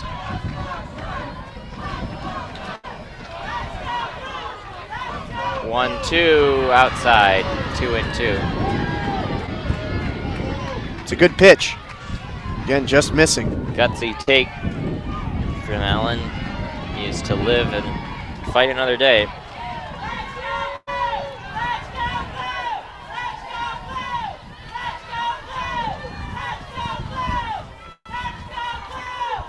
Two on its way, high, 3-2. Allen and that tremendous plate discipline. Worked a walk in her last at-bat back in the 4th. That one loaded the bases, now trying to be a 2-out base runner.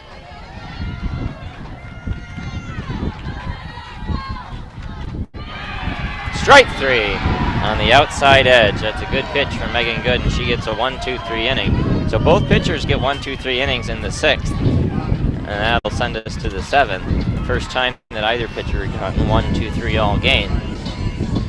Still 2-0 James Madison. The 4, 5, 6, Alexander, Newton, and Jubis in the top of the 7th. Or bottom of the 6th, rather. You're listening to Michigan softball coverage on WCBN Sports and the Michigan Student Softball Radio Network. So we'll see if Megan Bobian or Alex Stracco comes out here to try and close out the 6th and give Michigan one last chance in the 7th here in game number 6 of the regional.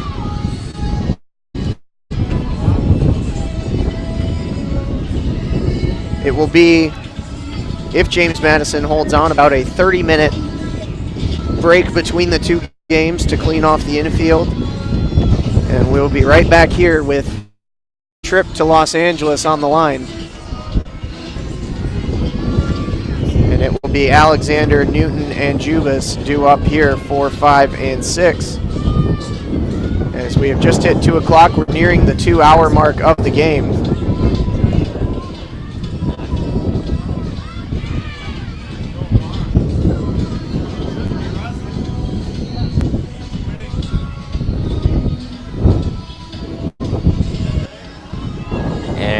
Yeah, Alex Stracco now out there warming up. What did that person need? That's the second time that somebody's come up here to interrupt in the middle of a call. General word for fans. If there are people with a headset on, don't come up and talk to us. We don't appreciate it. Yeah. What they need? Wanted to see if there was a plug to plug their phone in. No, that's the same thing somebody else wanted the other day, except they also wanted us to provide the cord. Yeah, we don't want to talk to you. We're in the middle of a call, so shut up. Don't come up here. Thank you. Message from the management. Alex Stracco gets warmed up.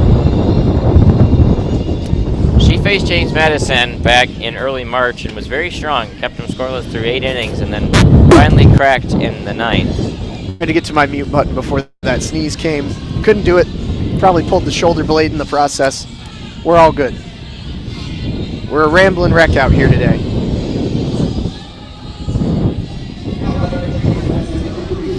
Doing what we can. Alexander stands in that right-handed batter's box against Stracco through 1 inning against St. Francis on Friday. And that pitch a little inside, 1-0.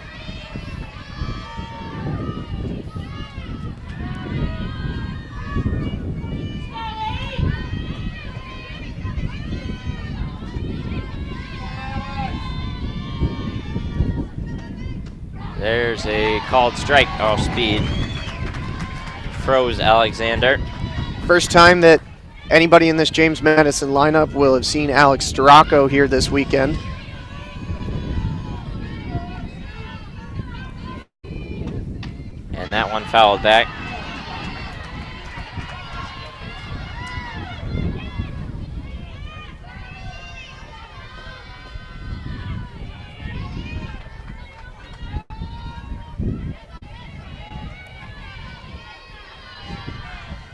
One and two, swinging a foul back.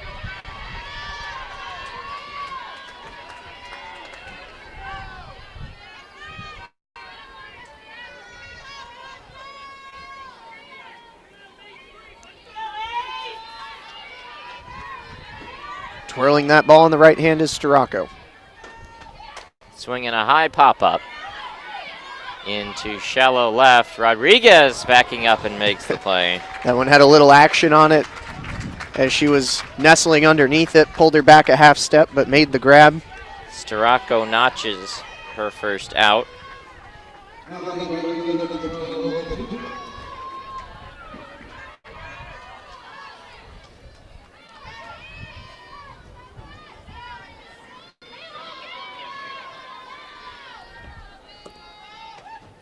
Newton takes it high and tight.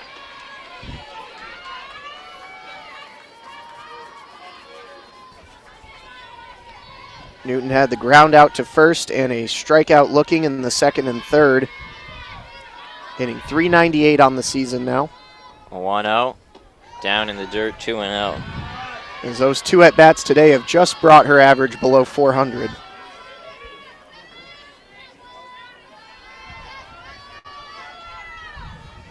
Ten home runs on the season for Newton. Pitch high, 3-0.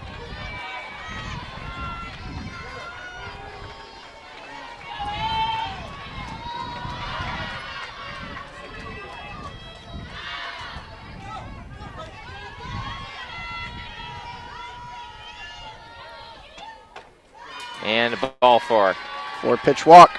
Storako does that on some occasions. We've talked about so much of her pitching game really does revolve around her confidence. And it can waver from at-bat to at-bat. Well, it's going to bring up Jubis, who had a home run back in the fourth. Yeah, Jubis' home run is the no-doubter. It went over towards the scoreboard out and left on a hard line. Brown, the pinch runner, coming in for Newton. 10 for 11 on stolen bases this year.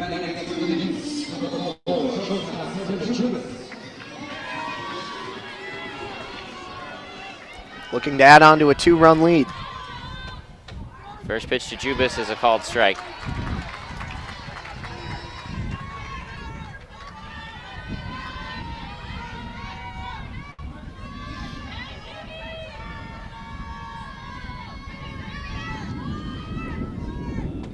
A one-liner to center and off the top of the wall. And they're waving runner around. She will score. It'll be an RBI double for Sarah Jubis and 3-0 James Madison. That one was an inch and a half away from a home run. Yeah, it bounced right up off the top of the wall and came back into play. Liner to dead center. An absolute missile off the bat of Jubis. And scoring all the way from home. The 4-pitch walk. And that's why you don't walk people on 4 pitches. You can't afford to put better time. You look at the score for James Madison. 6 hits on the day, but the 2 big ones, Jubis, Gordon, they each account for 2 apiece.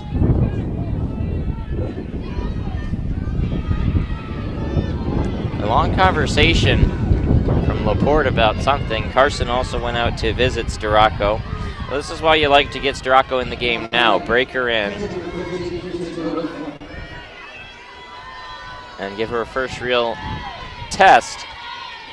Kirsten Roadcap at the plate takes a pitch high. 1-0. James Madison now with 3 extra base hits today. 2 homers and a double. The double very close to being a homer, and that's a strike on the outside edge, 1-1.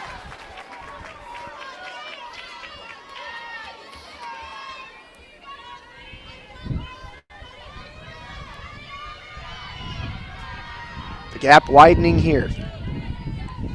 1-1. Roadcap swings and misses on the rise ball. That's a good comeback pitch from Storako. A little bit of room to work now in a 1-2. Juba standing on second. Pitch high, 2-2.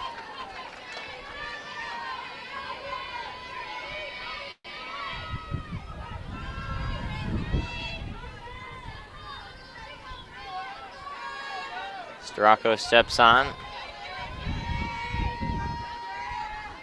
2-2 on its way, high. 3-0 was the final score of a 9-inning extra innings game that Michigan and James Madison played in Tempe back earlier this year.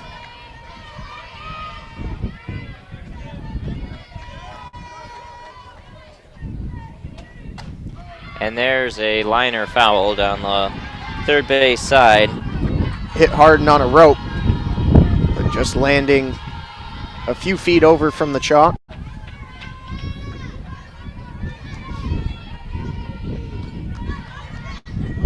If indeed we do go to Game 7, it's going to be time for a hot dog and a hot chocolate between games here. That's for sure. 3-2 the count, foul back.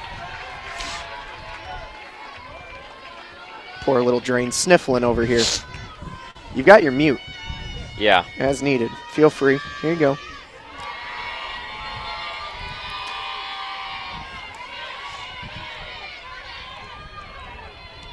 Three-two count, ball 4. And another walk. That is the second of the inning for Storako. And Jennifer Brundage goes out there. Some ways this kind of resembles when she came into the Big Ten tournament against Wisconsin. That was a very different situation, but just did not look ready to come into the game. James Madison fans over on third base side getting loud. If we go to Game 7, they will switch sides. Michigan will take the home team position over at third. James Madison will come over here to be the away team. I believe, at the very least, that's how they'll line up. I'm 90% sure they will still switch the dugouts as well.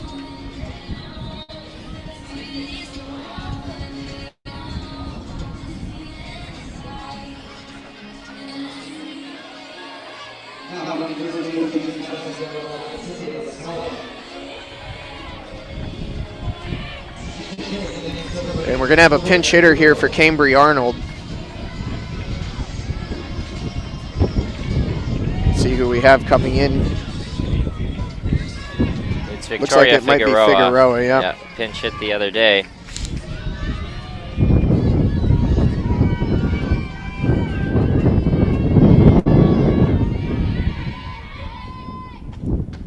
There's a called strike. Storako able to refine the zone.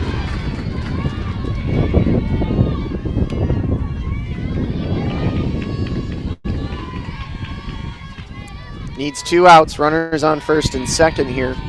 Down 3-0. Swing and a miss, 0-2.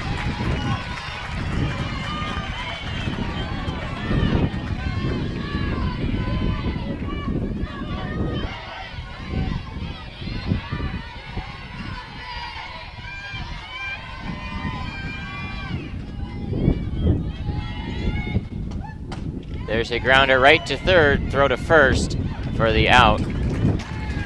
Uden deciding to take the easy one and not get the lead runner. So 2 outs in the inning, runners move over to second and third.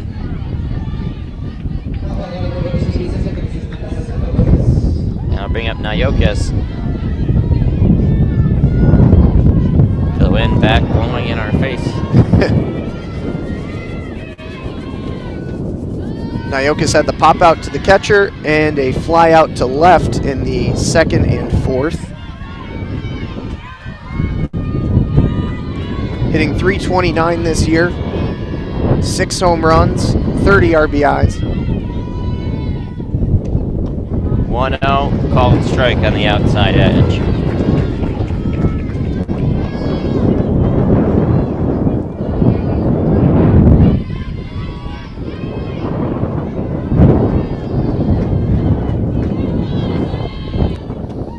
One swing and a miss in the dirt. Real awkward swing there.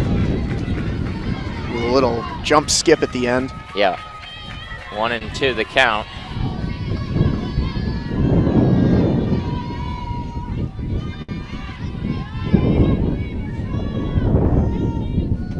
Swing and a miss. Rocco able to come back. So shaky start to the inning with a pair of walks and an RBI double. James Madison brings in a run, but Storacco able to look a little bit more confident in getting out of that inning. 1 run on 1 hit and a couple of walks as we will head to Michigan's last 3 outs here in Game 6. We go to the top of the 7th with James Madison leading 3-0 here on WCBN Sports coverage of Michigan softball and the Michigan Student Softball Radio Network. An increasingly chilly WCBN Sports presentation. It'll be Carson, Hoganrod, and Rodriguez 7, 8, 9 with Michigan down to their last 3 outs in this one.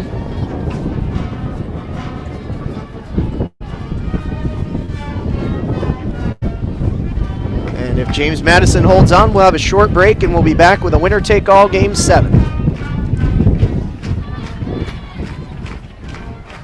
55 degrees right now. Feels like 51 or even colder than that when the wind is hitting your grill. Cutting you.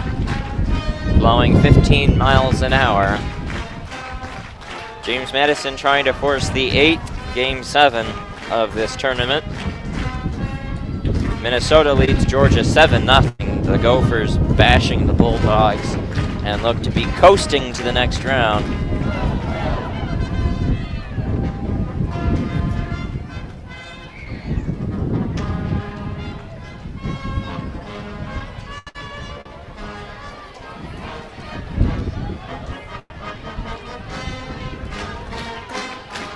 Morgan Overitis is going to pinch hit for Haley Hoganrod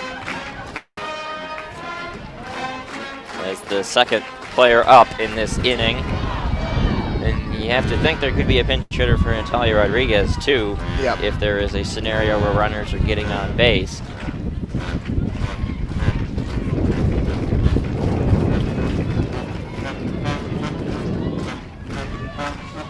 Last inning, the top of the 6th was the only 1-2-3 frame so far for Megan Good.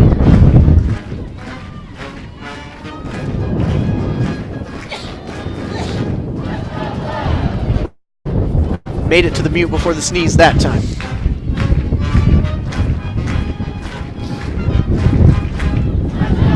That wind is right now as strong as it's been all game. Yeah. The flagpole is wavering back and forth out in center.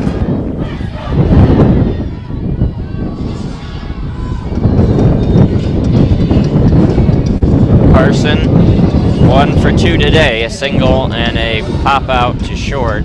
That one out recorded was in a crucial moment where the bases were loaded with only 1 out in the inning, and she made contact but just not enough on it. Ball inside 1-0. 4 runs would walk it off. Yes, it would.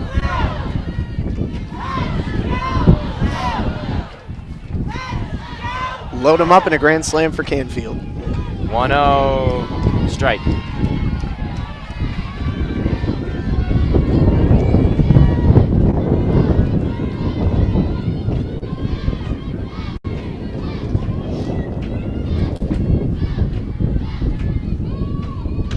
One is a called strike, 1-2.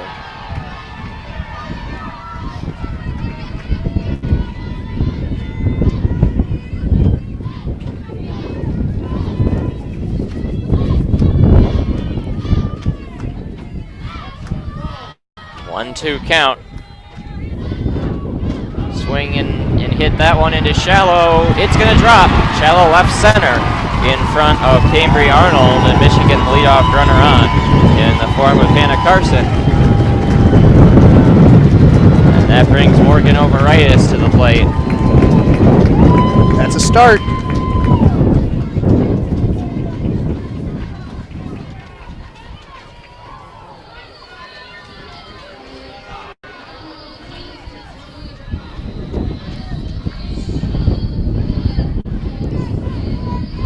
First hit for Michigan since the 3rd inning. So Overitis to pinch hit. The one pinch hitter I think that would come in for Rodriguez potentially on deck is Avis Kfars. Yeah. Taylor Bump also available, but it's a short bench without Katie Alexander being available. Overitis gets ready to dig in. Standing over at first is Carson, nobody out. Michigan can get Overitis aboard. They can bring the tying run to the plate. Man, this wind is it's brutal. Blustering. First pitch, called strike. Overitis drew a walk in her time on Saturday, 0 for 2 with the walk. 373 on base. Swings, hits that one foul, and now quickly behind 0-2, unless there's room, and there is! The wind blew it back into play, and it's caught by the third baseman file. Wow. That ball looked well out of play. That was unbelievable. A testament to how heavy the wind is. It blew it right back. Yeah, and look at the flagpole. I mean, it is just got to be 25 billowing. mile-an-hour winds right now. And that thing just got snatched in midair and then deposited back into the field of play on the third base side.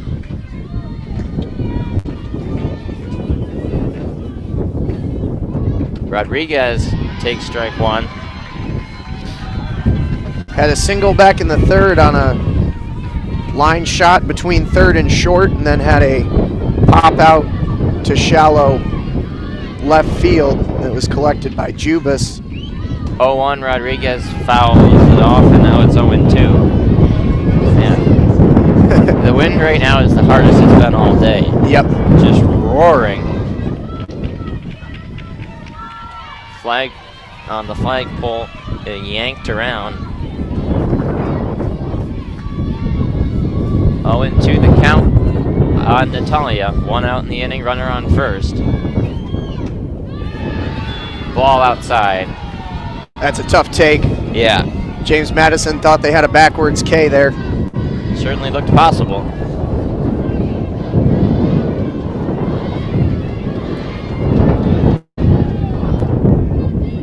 2-2 count.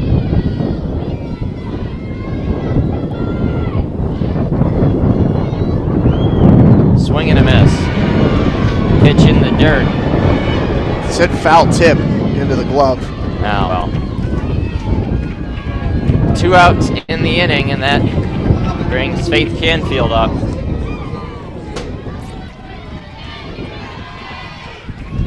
James Madison 1 out away from forcing the winner-take-all Game 7.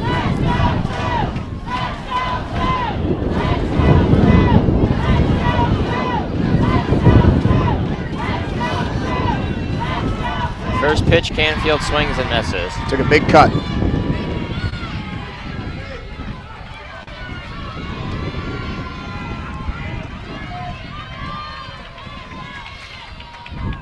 Good right now is at 96 pitches. 0-1, Canfield hits right to third. File throws across. Man, oh man, Faith Canfield just everything at third base against Megan Good, and that ends the game. So after 2 games played, Michigan takes game 1, 1-0 on Saturday. James Madison takes game 2 today, 3-0. And now we are going to wait around for game number 7. Yep, we'll be back in 30 minutes with the winner-take-all game here on WCBN Sports. We're going to go grab a little bite and some hot chocolate, and we'll be back here in just a few with a new video on youtube.com/WCBN Sports. Your final in this one, James Madison 3, Michigan 0. We'll be right back here on WCBN.